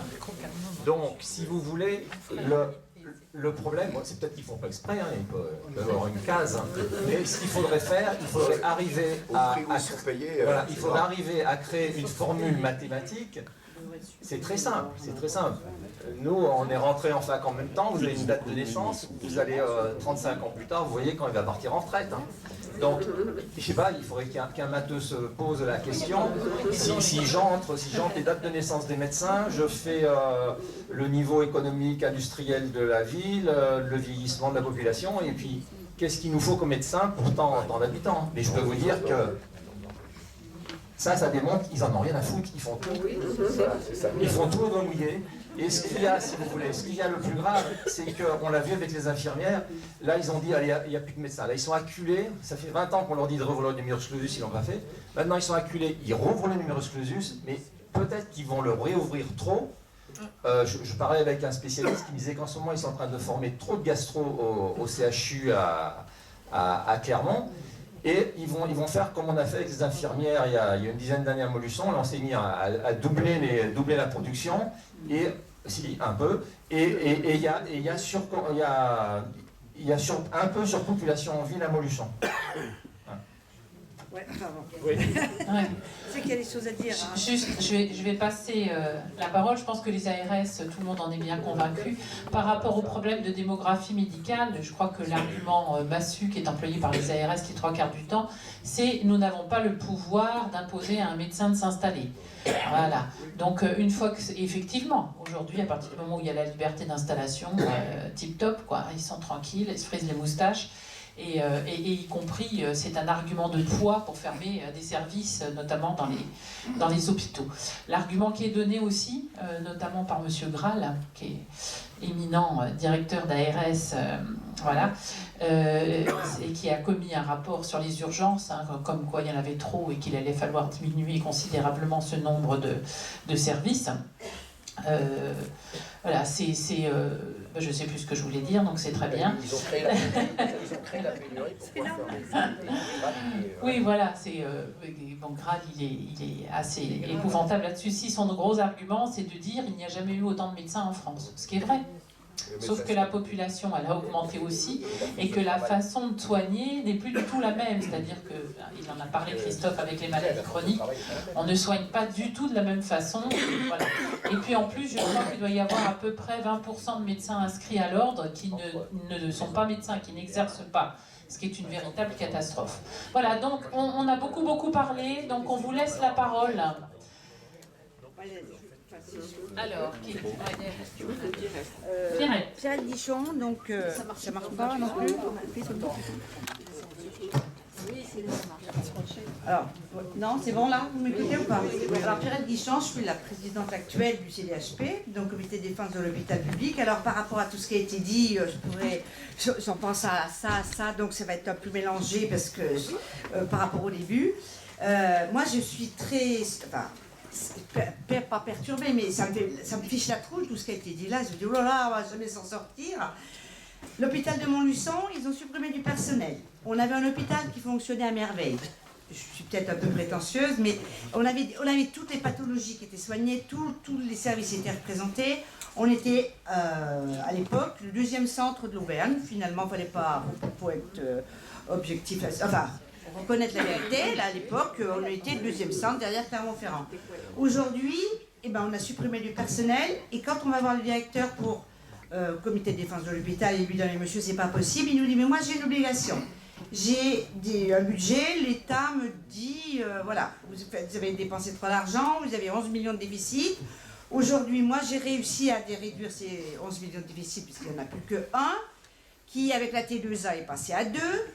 Et les gens dans les urgences rejoignent M. Gauvin qui dit, c'est le bordel. Effectivement, c'est le bordel parce que les gens, ils arrivent par wagon. Il n'y a plus de médecins, il n'y a plus assez de médecins en ville, on le voit aussi. Quand M. Gauvin parle des infirmières, aussi des infirmières qui travaillent à l'hôpital de Montluçon, mais qui en avaient tellement marre d'être à l'hôpital de Montluçon, qu'on dit, ben moi je m'en vais travailler en libéral parce que ça sera peut-être mieux. Mais aujourd'hui, qu'est-ce qu'on va faire pour défendre l'hôpital de Montluçon? Parce que si on parle de Cherbourg, Hélène, non, moi, mon voisin là me dit, bah, les gens vont à Clermont-Ferrand. Mais Clermont-Ferrand, quand ils ne pourront plus accepter les gens, parce que ça va exploser aussi, on fermera l'hôpital de Montluçon, mais on essaie de faire travailler l'hôpital de Montluçon en collaboration avec la clinique, et ça ne marche pas. Ça ne veut pas marcher. Les mecs, ils ne veulent pas travailler avec les gens de Montluçon, avec les gens de l'hôpital, mais à l'inverse, on nous oblige à aller, nous, pour le service public, en clinique, parce que si on a une prostate, en l'occurrence, ces messieurs ont une prostate, eh ben, il n'y a personne, je dis bien, vont aller à la clinique. Et là, on n'en a pas parlé non plus, mais les dépassements d'honoraires, mais maintenant, les gens vont emprunter de l'argent pour se faire opérer. Et sur la prostate, ils opèrent des gens qui ne devraient pas être opérés. Voilà, alors, en plus. Donc on a tout ça. Et je me dis, mais alors, mais peut-être que moi, il y a une prostate qui va me pousser, je ne sais rien. Mais ce que je voudrais dire aujourd'hui, c'est profitons, profitons, mais il faut que tous on aille à défendre l'hôpital, quoi.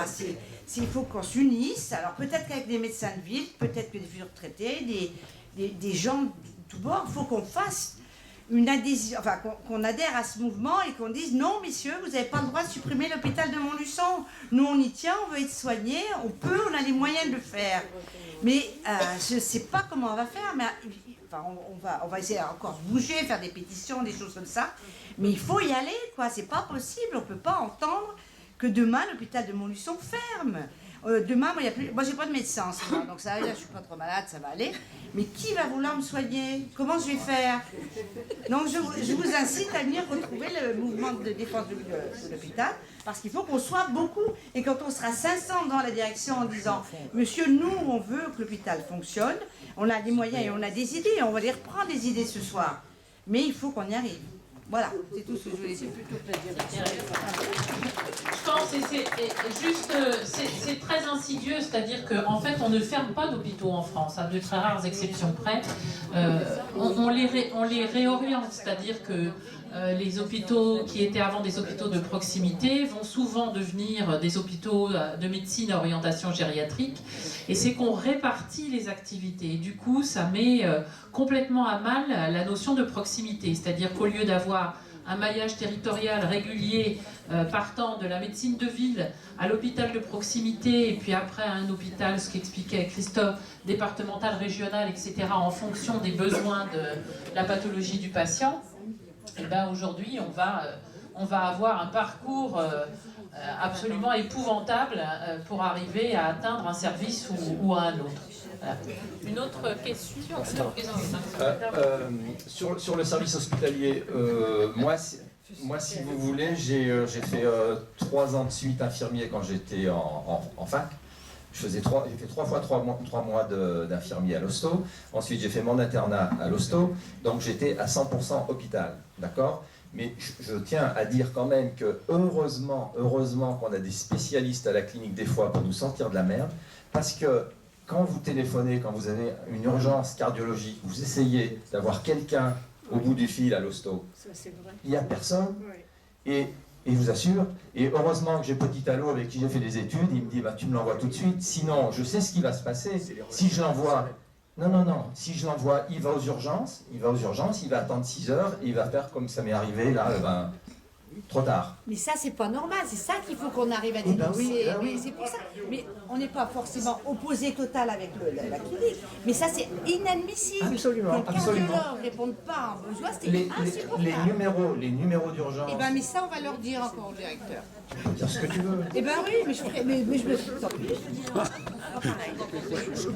Et il faut dire quand même les choses. On ne travaille pas de la même manière aujourd'hui à l'hôpital qu'en clinique. Le problème, c'est qu'on est dans un système où il faut que chacun construise son réseau. Si je connais le collègue, ça va être facile, etc. C'est pas sérieux, ça. Moi, je le dis clairement aujourd'hui. Pourquoi la clinique, les gens sont plus disponibles? Parce qu'ils n'ont pas les mêmes contraintes qu'à l'hôpital. L'hôpital doit accueillir tous les patients. Vous voyez, là, mon chef de service en Seine-Saint-Denis vient d'écrire une lettre au directeur général de l'Agence régionale de santé et au Conseil de l'ordre. Parce qu'il y a une clinique qui a dirigé sans prévenir l'hôpital une patiente qui était hospitalisée, c'était même pas aux urgences, qui les a dirigés aux urgences de l'hôpital parce qu'elle n'avait pas de couverture sociale. Vous voyez? Donc c'est facile, il y a un moment donné, oui, ils peuvent être agréables, c'est facile de les prendre en charge, alors, je ne dédouane pas l'hôpital, mais fondamentalement ici, moi je vous le dis, même si ça choque, même si il va falloir gérer des problématiques personnelles, si on ne dit pas aujourd'hui, il faut un pôle de santé publique avec l'ensemble des spécialités en lien avec le CHU sur Montluçon, la clinique et l'hôpital, dans les 5 à 10 ans qui viennent, vont mourir. Donc c'est ça le problème. Il faut le dire. C'est-à-dire que, et on a des solutions, même la CGT, on dit aux médecins, le personnel, il a tout intérêt à intégrer l'hôpital public, en termes statutaires. Et je peux vous dire, on l'a fait ça à Saint-Palais, c'est au Pays Basque, c'était dans la circonscription de Madame Alliot-Marie. Il y avait une clinique qui était en faillite, on a dit il faut le transformer en hôpital. On disait oh là là, c'est pas possible. 2 ans après, on a gagné la transformation en hôpital. Ce qu'on a eu à gérer, c'est l'intégration du personnel, soit dans le statut de la fonction publique, soit en CDI pour les plus anciens. Et les médecins, bien sûr, on peut trouver des solutions, on ne va pas imposer. On a prévu 2 possibilités pour les médecins, soit ils intègrent le statut de la fonction publique en reprenant leur ancienneté, soit s'ils veulent rester en libéral, parce qu'ils arrivent en fin de carrière, ils ne veulent pas intégrer, on leur dit on vous offre, et c'est prévu par la loi, ce qu'on appelle le statut de clinique ouverte. C'est-à-dire vous restez libéral et vous louez le plateau technique de l'hôpital. Et vous avez un contrat, vous faites tant d'actes en secteur 1, tant d'actes en secteur 2. Ce qui est une concession, mais je veux dire, bon voilà, c'est le principe de réalité. On l'a fait ça la première fois à Gisors, avec le président du conseil d'administration, à l'époque c'était le conseil d'administration, qui était un maire communiste. Donc vous voyez, donc c'est possible partout. Hein. Donc la question aujourd'hui, c'est qu'il faut être conscient que les ressources sont rares. Si on les disperse entre hôpital et clinique, c'est pas possible. Donc forcément, il y a le groupe L100 en face, il y a un certain nombre de collègues, mais le groupe L100, le jour où ils vont dire « Oh là là, telle activité, ça me rapporte plus assez », ils fermeront, ils verront les médecins comme des malpropres, parce que les dirigeants, ils sont à Londres, hein, et donc ils s'en ont rien à foutre des médecins. Donc la question, c'est oui, aujourd'hui, ça ne fonctionne pas si mal que ça, sauf que là, demain, au fur et à mesure que les médecins partent à la retraite, si c'est pas... Vous savez le problème aujourd'hui, un hôpital ou une clinique qui n'a pas d'avenir, pour recruter, c'est très difficile. Hein. Les jeunes, ils regardent. C'est quoi la situation locale? Est-ce qu'il y a un projet d'avenir? Est-ce que si je m'installe, si je fais l'effort de m'installer, est-ce que dans 10 ans, je serai encore là? Est-ce que la structure, effectivement, elle va se développer, elle va continuer, elle va investir dans des techniques modernes et tout. Mais tout a une importance. Là, hier, j'ai eu l'exemple, Cône-sur-Loire, il y avait un médecin urgentiste qui était à Cône-sur-Loire, il était venu s'installer. Sa femme continue à travailler à Paris. Mais il voulait rester à Cône. Ils ont modifié les horaires de train, ils ont diminué le nombre de trains qui s'arrêtaient à Cône. Sa femme ne pouvait plus aller bosser à Paris, il est parti bosser ailleurs. Vous voyez, donc tout a une importance. Donc il faut être vigilant par rapport à ce qui se passe aujourd'hui.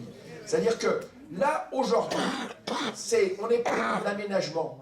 Le problème là, c'est que je comprends bien le projet là, mais est-ce que ça va attirer de jeunes médecins? Alors qu'on dit que les jeunes médecins, ce qu'ils veulent savoir, c'est est-ce que je vais avoir des conditions de travail correctes? Est-ce que j'ai de l'avenir? Est-ce que ça va fonctionner le truc? Le jeune médecin, il ne veut pas s'emmerder. Eh oui, mais c'est pas normal. Non, mais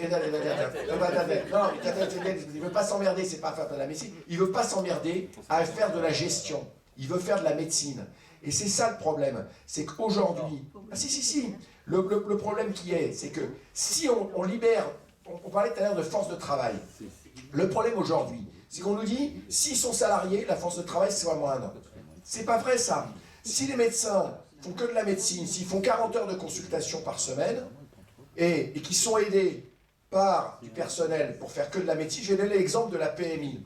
En PMI, Et j'ai des collègues qui étaient libéraux, qui sont venus travailler en PMI en fin de carrière. Pourquoi? Ils étaient heureux. Parce que quand ils voyaient le gamin, il avait été vu par une auxiliaire de puériculture, par la puériculture, il était pesé, on avait vérifié ses vaccinations, et il n'avait qu'à faire l'examen médical. Et il voyait beaucoup plus de gamins que le médecin en ville. Parce que c'est travail collaboratif, on délègue. Mais si on veut déléguer, on ne peut pas rester dans le système libéral de rémunération à l'acte. Parce que quand on monte une maison là, pluridisciplinaire, on reste dans le système de l'acte. Même si on collabore avec une infirmière, si une infirmière elle fait de l'éducation du patient, comment elle cote ça aujourd'hui? Elle ne peut pas coter, sauf s'il y a un accord avec l'ARS dérogatoire sur les crédits spécifiques qui vont durer 1 an, 2 ans, puis après ils n'existent plus. Si on est salarié, on prend le temps qu'il faut pour effectivement prendre en charge correctement les patients. Ça ne veut pas dire qu'on n'est pas conscient qu'il faut faire aussi... faut voir un nombre de patients important pour répondre aux besoins. C'est pas parce que je suis salarié à l'hôpital, aux urgences, que j'essaye pas de voir le maximum de patients dans l'heure. C'est pas parce qu'on est salarié qu'on travaille moins bien. La question c'est dans quelles conditions on travaille. Est-ce qu'effectivement on concentre l'activité médicale? C'est-à-dire la force de travail, effectivement, est moindre. Si on garde le même type de travail, effectivement on va à la catastrophe. Si on concentre les médecins sur un nombre de tâches limité et qu'on a d'autres personnels pour faire autre chose, eh bien, on pourra, dans un premier temps, régler le problème démographique qu'on ne pourra pas régler aujourd'hui, même si on ouvre le numerus clausus. Mais c'est ça l'avenir, parce que si on continue à bricoler, eh bien, les maisons de santé, moi je vois ce qui se passe dans un certain nombre de maisons de santé, parce qu'on a le recul aujourd'hui, ça n'augmente pas le nombre de praticiens. Ça permet aux praticiens existants de mieux travailler et de rester. Et c'est important. C'est important parce que... mais ça ne fait que ça. On n'augmente pas l'offre de soins avec les maisons de santé. Ça permet de garder les médecins dans de meilleures conditions. C'est bien, mais ça ne résout pas le problème fondamental qui est que, depuis 20 ans, les régions déficitaires sont encore plus déficitaires. Et donc, la liberté d'installation, moi je suis désolé. Aujourd'hui, il n'y a aucune profession, quel que soit son niveau d'études, qui fait ce qu'il veut où il veut. Parce qu'aujourd'hui, vous voyez, moi, les généralistes ne font pas de dépassement d'honoraires, très peu. Bon. Mais les collègues spécialistes aujourd'hui, qui font du dépassement d'honoraires, parce qu'ils n'ont pas pu négocier une augmentation de leur rémunération et qui se payent sur le patient, c'est-à-dire sur la bête, par les dépassements d'honoraires, c'est honteux, c'est pas déontologique. Et le différentiel de rémunération entre les spécialistes, moi je n'accepte pas aujourd'hui que des collègues radiologues en ville gagnent 2,5 fois plus que moi, alors que je considère que c'est moi qui ai le boulot le plus dur. Moi, je suis ici ce soir, je passe 5 nuits par mois à l'hôpital aussi. Hein. Bon, d'accord, et je sais qu'en termes d'espérance de vie, je risque de le payer. Mon collègue radiologue, il gère une petite entreprise qui s'appelle un cabinet de radiologie, il fait de l'amortissement de matériel. Et c'est pas lui qui est exposé au rayon, c'est le manipulateur radio. Et maintenant, il a des outils techniques avec l'informatique qui lui permettent de travailler tranquille. Pourquoi il gagne 2,5 fois plus que moi? Donc il y a des choses à changer. Et ça, c'est le système libéral et conventionnel. Donc, la question aujourd'hui, c'est que si on est dans l'aménagement en disant enfin un peu de centre de santé, mais quand même on continue avec la rémunération à l'acte, on va dans le mur. On va dans le mur parce que si on veut réguler de manière intelligente l'installation, c'est d'ouvrir des structures pour des salariés et les gens iront prendre leur poste là où il y aura des postes ouverts, si ça les intéresse. Et voilà. Et aujourd'hui, eh bien écoutez, les médecins, les jeunes médecins, sur la grille de praticiens hospitaliers, il n'y a pas de problème. Il faut peut-être qu'on joue sur les premiers échelons. Mais vous voyez, moi je suis en fin de carrière. Aujourd'hui, avec mes 5 gardes, je gagne 8 000 € net. Je considère que je suis très bien payé, je ne demande pas à gagner plus. Je demande éventuellement à ce qu'il y ait des jeunes qui arrivent pour que petit à petit je fasse moins de nuits à l'hôpital. Parce que je commence à vieillir. C'est tout. Donc, et aujourd'hui, le changement sociologique chez les médecins, c'est qu'il y a toujours une minorité qui veut se faire beaucoup de pognon, mais dans toutes les professions. Mais dans toutes les professions, ce n'est pas spécifique aux médecins. Mais c'est une minorité. La majorité aujourd'hui des jeunes, ce qu'ils veulent, c'est un équilibre entre la vie familiale et le boulot. Ils sont prêts à s'investir beaucoup, à travailler le soir, le samedi, s'ils peuvent prendre le mercredi, parce que si on est en équipe, eh ben voilà, celui qui n'a plus de gamin travaillera le mercredi, et puis l'autre fera le samedi matin, on ouvrira jusqu'à 21h s'il faut le soir, si on est en ville, pour faire les petites urgences. Et puis surtout, c'est dans le centre de santé, l'investissement. Vous savez, aujourd'hui, moi, dans mon camion du SAMU, j'ai ça, c'est un échographe. Et on forme les jeunes, c'est le stéthoscope du 21e siècle. J'ai un petit boîtier qui est de la taille de la bouteille, avec une goutte de sang. Je fais l'essentiel des examens sanguins qui me permet de débrouiller le cas d'un malade et j'ai un électrocardiogramme. Ben, ça, c'est de la médecine générale moderne. Si l'investissement est payé par une structure qui est l'hôpital, et s'il y a du personnel pour faire les gestes, pour piquer, etc., infirmiers, aides-soignants, eh bien, on travaille bien, le médecin se concentre sur ce qu'il sait faire, et on sera productif au bon sens du terme, c'est-à-dire on pourra avoir plus de patients qu'on en voit aujourd'hui dans un système qui est bordélique, parce qu'effectivement, comme tu disais, je te tutoie, on dit on forme trop de gastro. Arrêtons de former les gastro. Aujourd'hui, une infirmière peut faire les fibros de base, sans aucun problème, parce que les images, on peut les voir ensuite sur un écran. Donc il n'y a pas besoin que ça soit qu'aujourd'hui, qu'on ait les spécialistes qui fassent que des fibros, les gastro qui font que des fibros, c'est pas un travail de médecin. Il faut arrêter. C'est très rentable, mais c'est pas un travail de médecin. Voilà. Donc, effectivement, si on est dans cette logique-là, on peut aujourd'hui gérer de manière positive la pénurie, et puis il faut former plus de médecins, parce qu'effectivement, quand la force de travail diminue de moitié, il faut former 2 fois plus de jeunes. Et les jeunes qui veulent faire médecine aujourd'hui, on n'en manque pas. Donc, ouvrons un petit peu les facs de médecine. Je pense que ça permettra effectivement qu'il y ait des jeunes qui soient moins en souffrance à passer des concours. Parce qu'aujourd'hui, pourquoi on forme mal les médecins? On passe le concours en première année, on passe un autre concours en fin de 6e année, donc on forme des bêtes à concours, mais pas des médecins qui sont efficaces sur le terrain.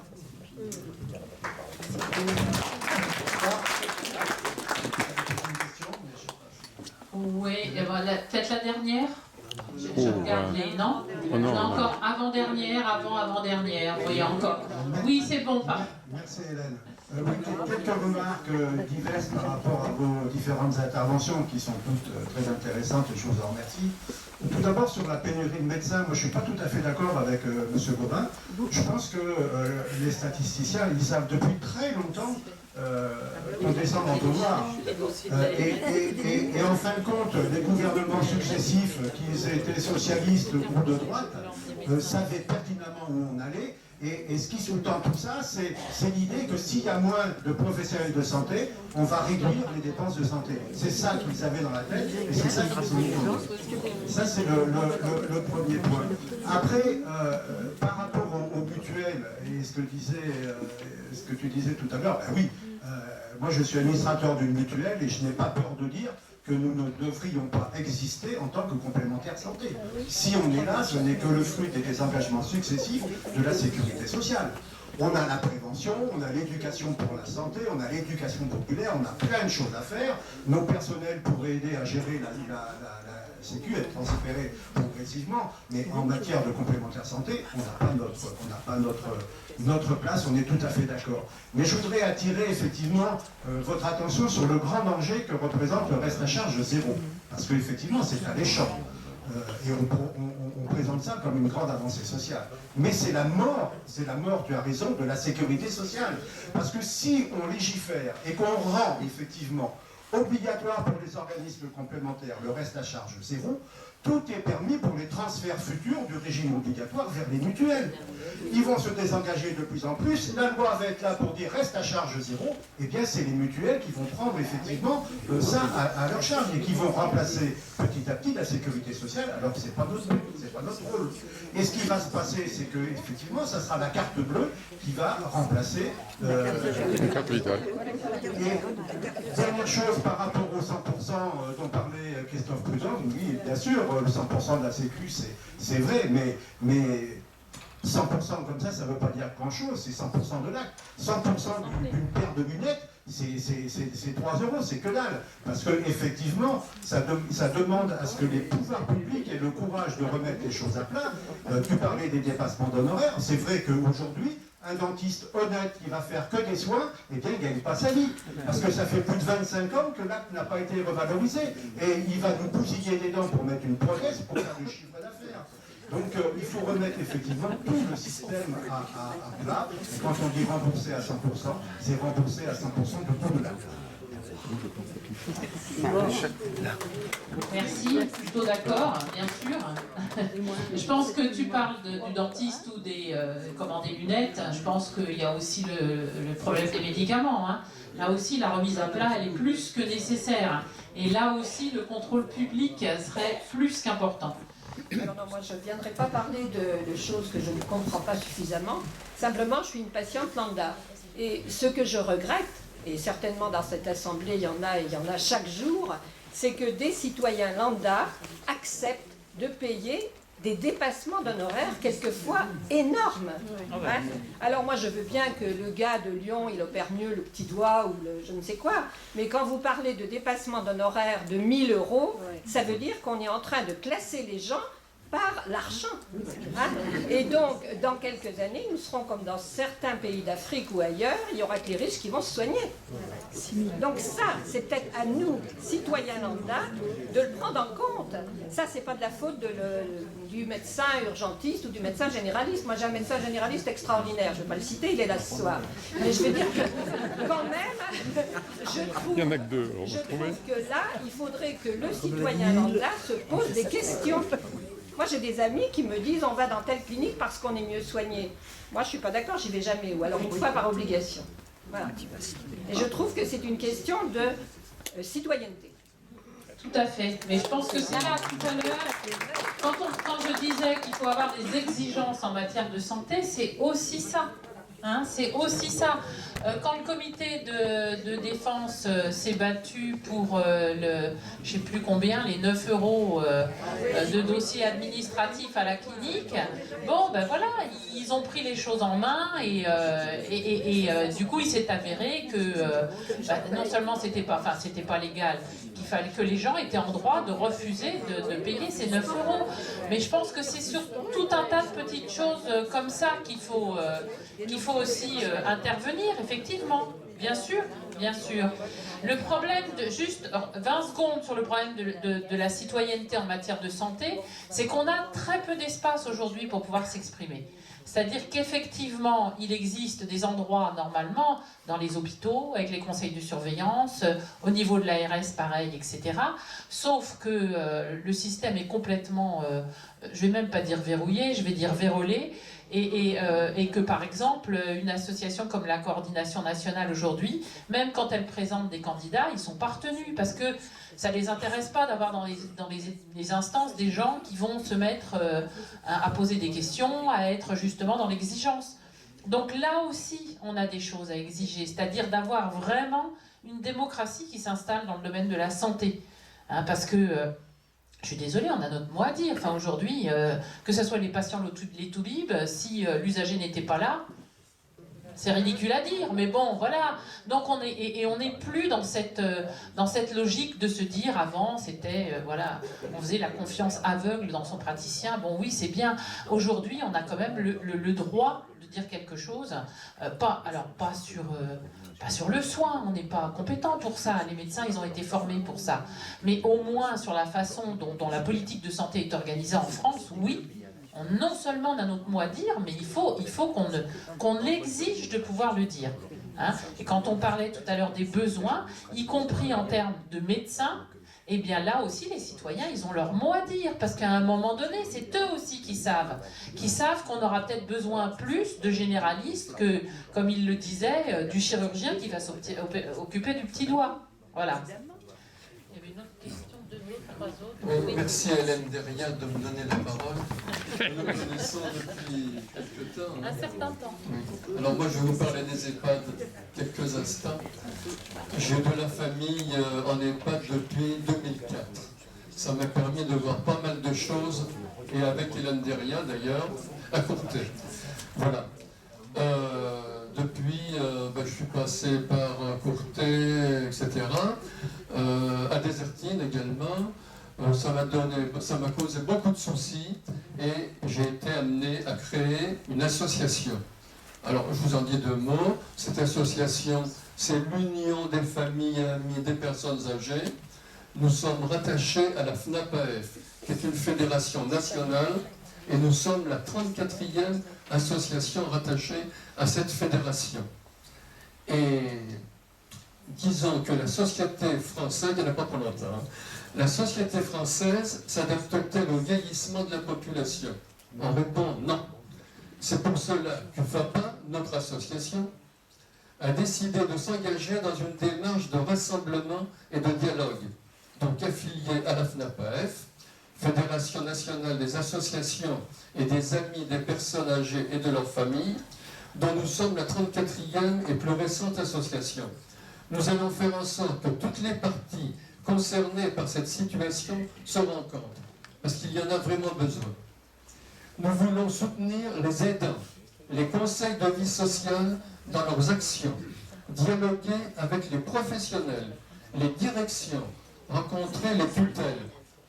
ARS, nous en avons parlé tout à l'heure, parce que les ARS, il y aurait beaucoup de choses à dire sur les ARS et le conseil départemental, quand cela sera nécessaire.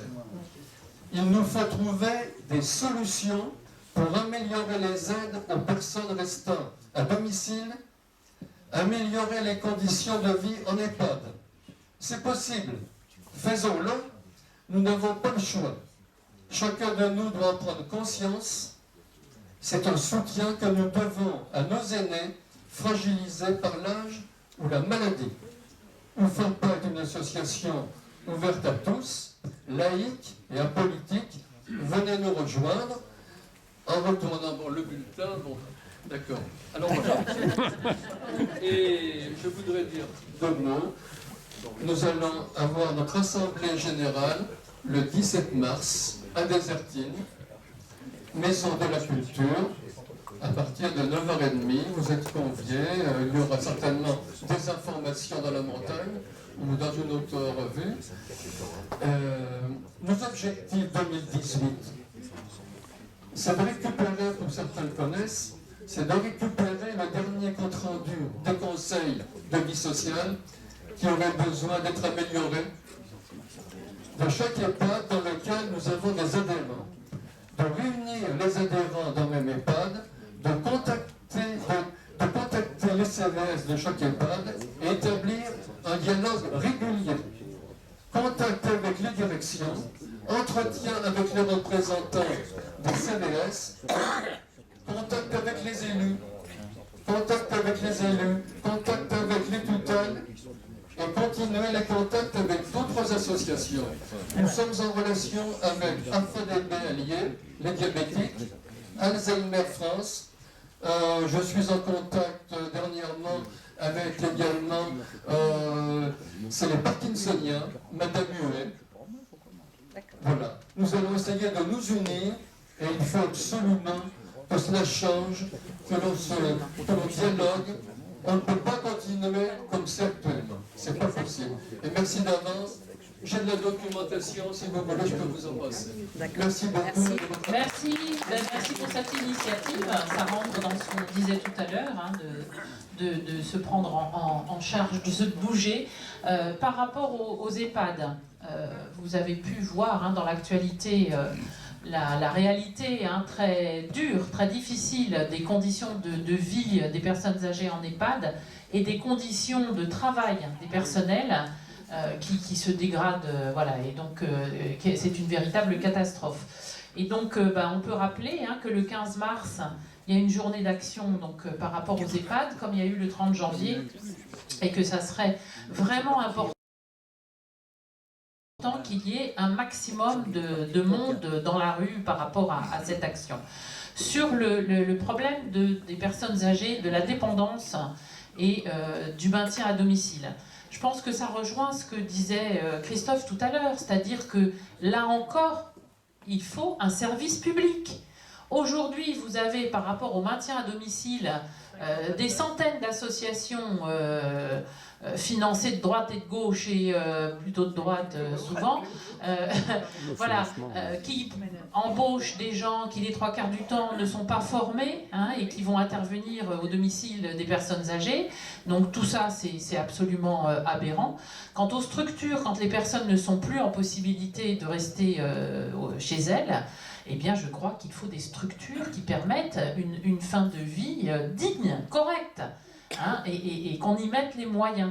Hein. Et donc, nous, on dit que non seulement il faut que ça soit un service public, mais que ça aussi, il faut que ça soit financé par la sécurité sociale. Hein. C'est pas normal aujourd'hui de laisser, quand vous avez des EHPAD où les gens payent par mois, des fois 1 fois et demie, voire 2 fois leur revenu mensuel, c'est aberrant, c'est aberrant. Voilà. Et donc, c'était juste le petit plus que je voulais apporter. Philippe. Oui, Philippe Soulier. Oui, Philippe Soulier, je suis membre du CDHP, je suis au conseil d'administration. On t'entend pas. Avec Pierrette, vous m'entendez là? Voilà. J'interviens très rapidement parce que nous on s'occupe évidemment de toutes les questions qui gravitent autour de l'hôpital et de la sauvegarde de l'hôpital. Il y a un problème qui n'a pas été évoqué et que j'aimerais quand même évoquer, c'est le problème des emprunts toxiques, des emprunts des hôpitaux. Nous, on s'est un petit peu penché sur ce problème, encore qu'il nous manque beaucoup d'éléments de jugement là-dessus.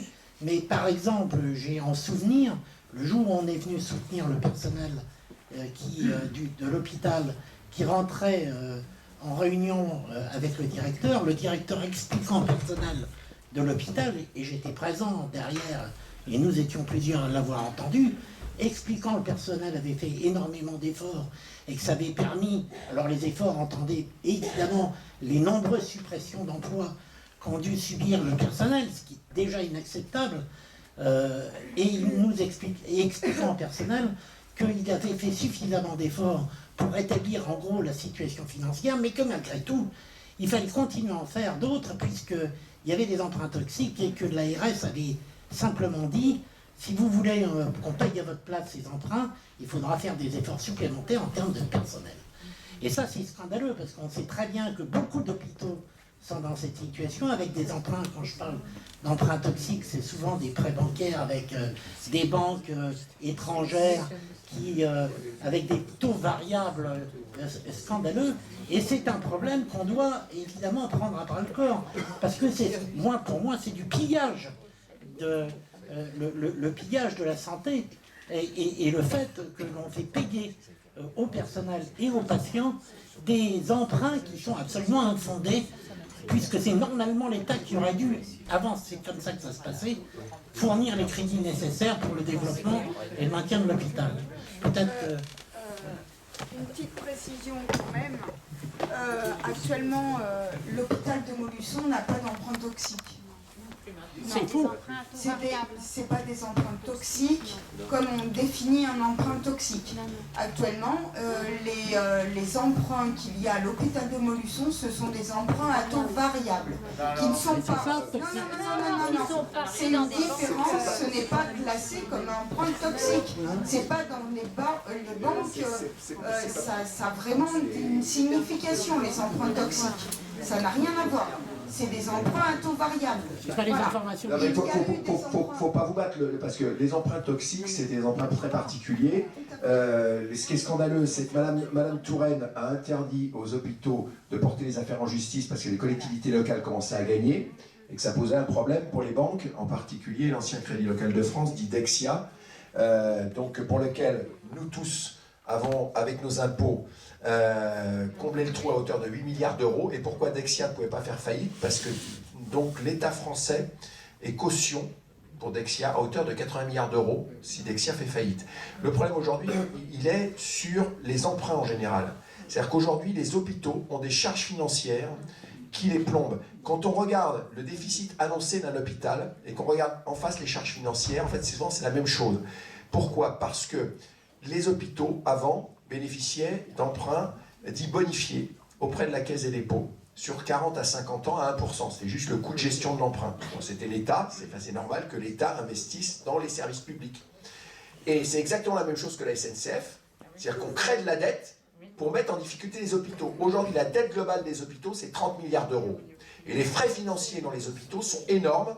Et aujourd'hui, ces frais financiers, c'est-à-dire que les hôpitaux engraissent les banques, et on supprime du personnel pour payer les banques. C'est ça le problème. Donc nous, ce qu'on demande aujourd'hui, c'est que les hôpitaux puissent bénéficier d'emprunts, de prêts bonifiés auprès de l'institution publique qu'est la Caisse des dépôts, qui pourrait être effectivement élargie pour qu'on ait un vrai pôle financier public qui permette aux hôpitaux, aux collectivités locales, de pouvoir investir sans être obligé de passer par les banques. La grosse arnaque de l'Europe, c'est qu'on a supprimé les banques centrales nationales, qui étaient l'outil financier qui permettait effectivement de faire des prêts à ces taux bonifiés. Aujourd'hui, la Banque Centrale Européenne n'est plus une banque centrale comme on les connaissait avant, puisqu'elle prête, elle ne peut pas prêter directement aux États, elle prête aux banques commerciales qui, elles, prêtent aux États et aux établissements publics avec une marge.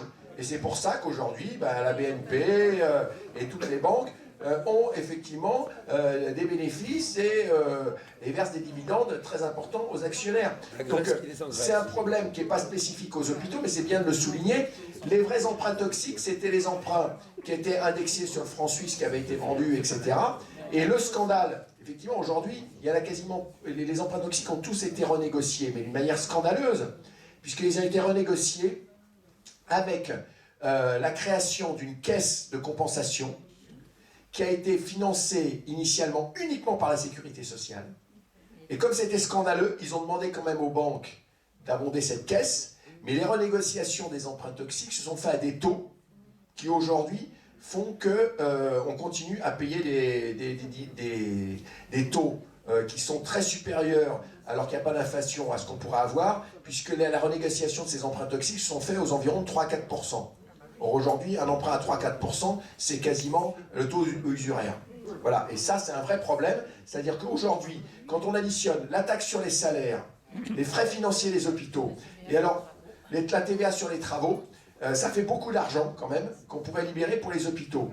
Et ce qui est particulièrement scandaleux, c'est qu'effectivement, aujourd'hui, cet argent qui pourrait être libéré, on n'en parle pas, on n'en parle quasiment pas, on en parle peu. Et surtout, moi je lis ça avec le problème de la SNCF, parce qu'on nous dit aujourd'hui, la SNCF est très endettée, etc. Mais on a endetté la SNCF sciemment. Et on a justement endetté la SNCF et on a limité ses investissements pour dire aujourd'hui, regardez, les trains arrivent en retard, ils ne peuvent pas rouler à plus de 60 km/h sur un certain nombre de lignes, ça ne marche pas. Il faut effectivement changer le statut de la SNCF. Et le problème, c'est le statut des personnels. C'est comme nous à l'hôpital, on coûte trop cher. Là, ce qu'on essaye, juste une information, parce qu'elle est importante, parce qu'on va vous solliciter. Aujourd'hui, le directeur d'hôpital veut imposer au personnel le passage en 12 heures de travail.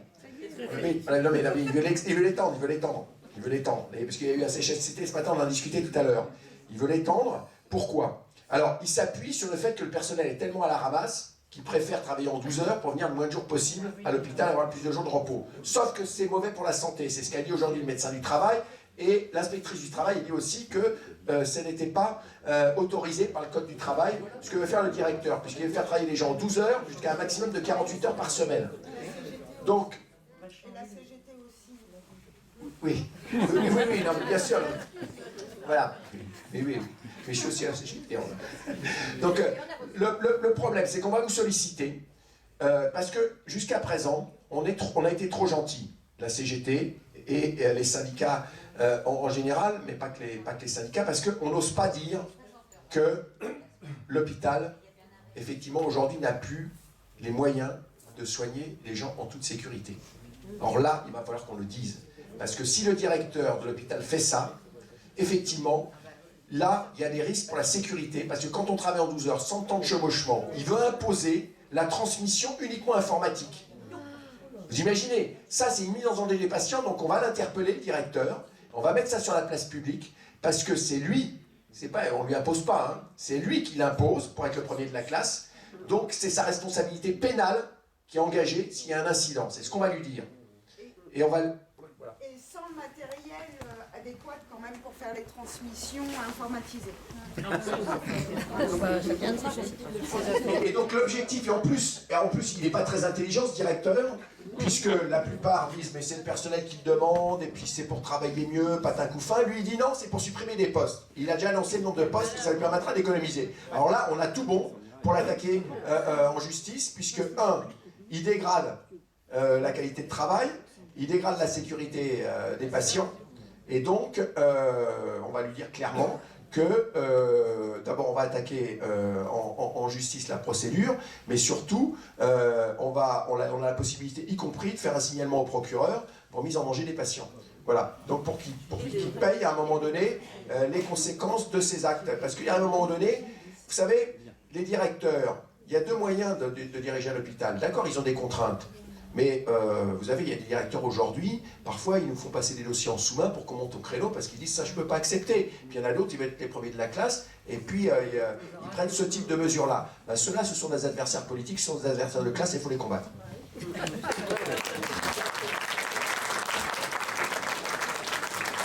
Et je pense qu'il faut y aller à fond.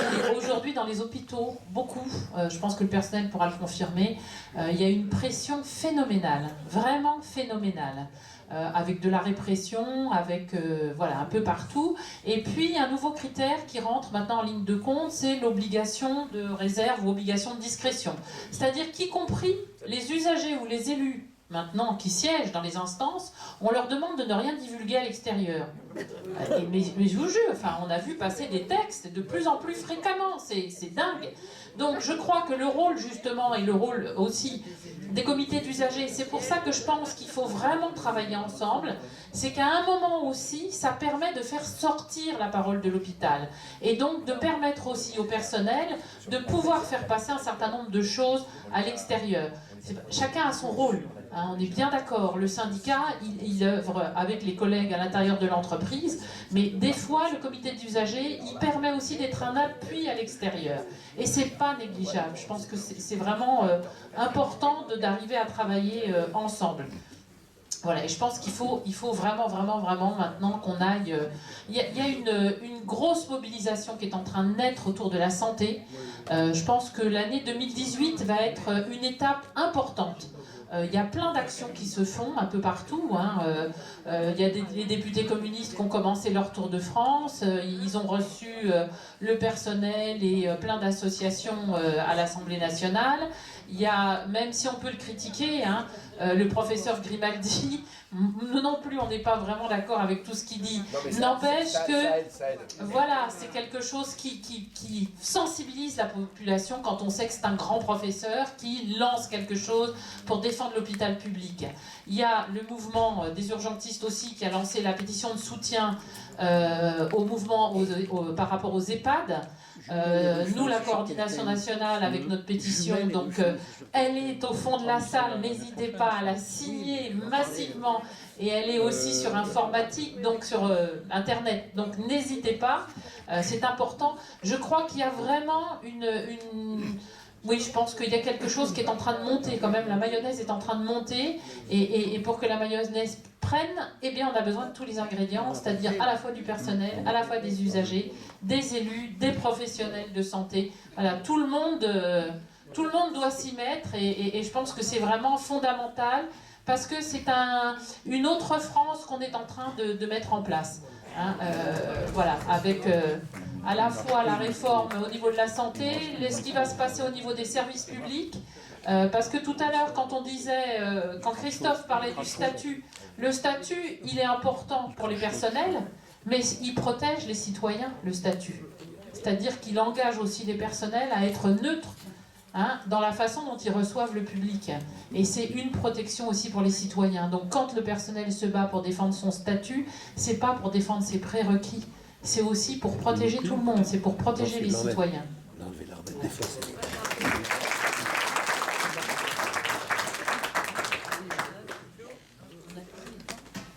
Bon, alors comme même les meilleures choses ont une fin, je pense qu'il faut peut-être qu'on pense à les se restaurer.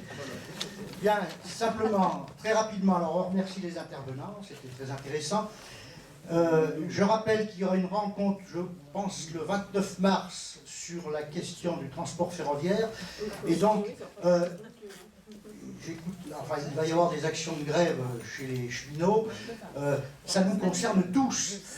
Comme pour la santé, ça nous concerne. Mais quand on n'aura plus de train, ça va être difficile, quoi. Hein, bon, surtout le prix des autoroutes maintenant, qui sont... Bien, le 15 avril, ça sera sur la crise écologique suite à l'appel des 1500 scientifiques de 184 pays et qui crient haut et fort, il sera bientôt trop tard. Alors là aussi, on est sur le même caillou qui s'appelle la Terre, et il va quand même falloir qu'on en prenne soin. Bien, en mai, ça sera le film Le Jeune Marx qui sera projeté au cinéma Palace de Montluçon. La salle est déjà réservée. Alors là, il y aura peut-être une petite entrée à 5 €, je ne sais pas, un truc comme ça, quoi, comme l'autre fois. On travaille aussi à faire venir les députés Jumel, qui est le député communiste, et Ruffin, qui est député FI, pour l'automne. Ce sera aussi à l'automne, on envisage de faire revenir le couple Pinson-Charlot sur le thème « La valse des milliards ». Alors, comme l'atelier, nous on ne valse pas sur les milliards, je vous informe quand même, et j'appelle à votre générosité, il y a une petite boîte là-bas avec une entaille dedans. Alors ceux qui veulent mettre quelques pièces et les plus riches quelques billets, ça sera bien, voilà, c'est un tronc. Mais comme on n'a pas de sous pour se payer un tronc, c'est un carton. Bien. Et puis avant de partir, avant de se quitter, ben, on essaye de ranger nos chaises, quoi. Merci de votre présence et du débat.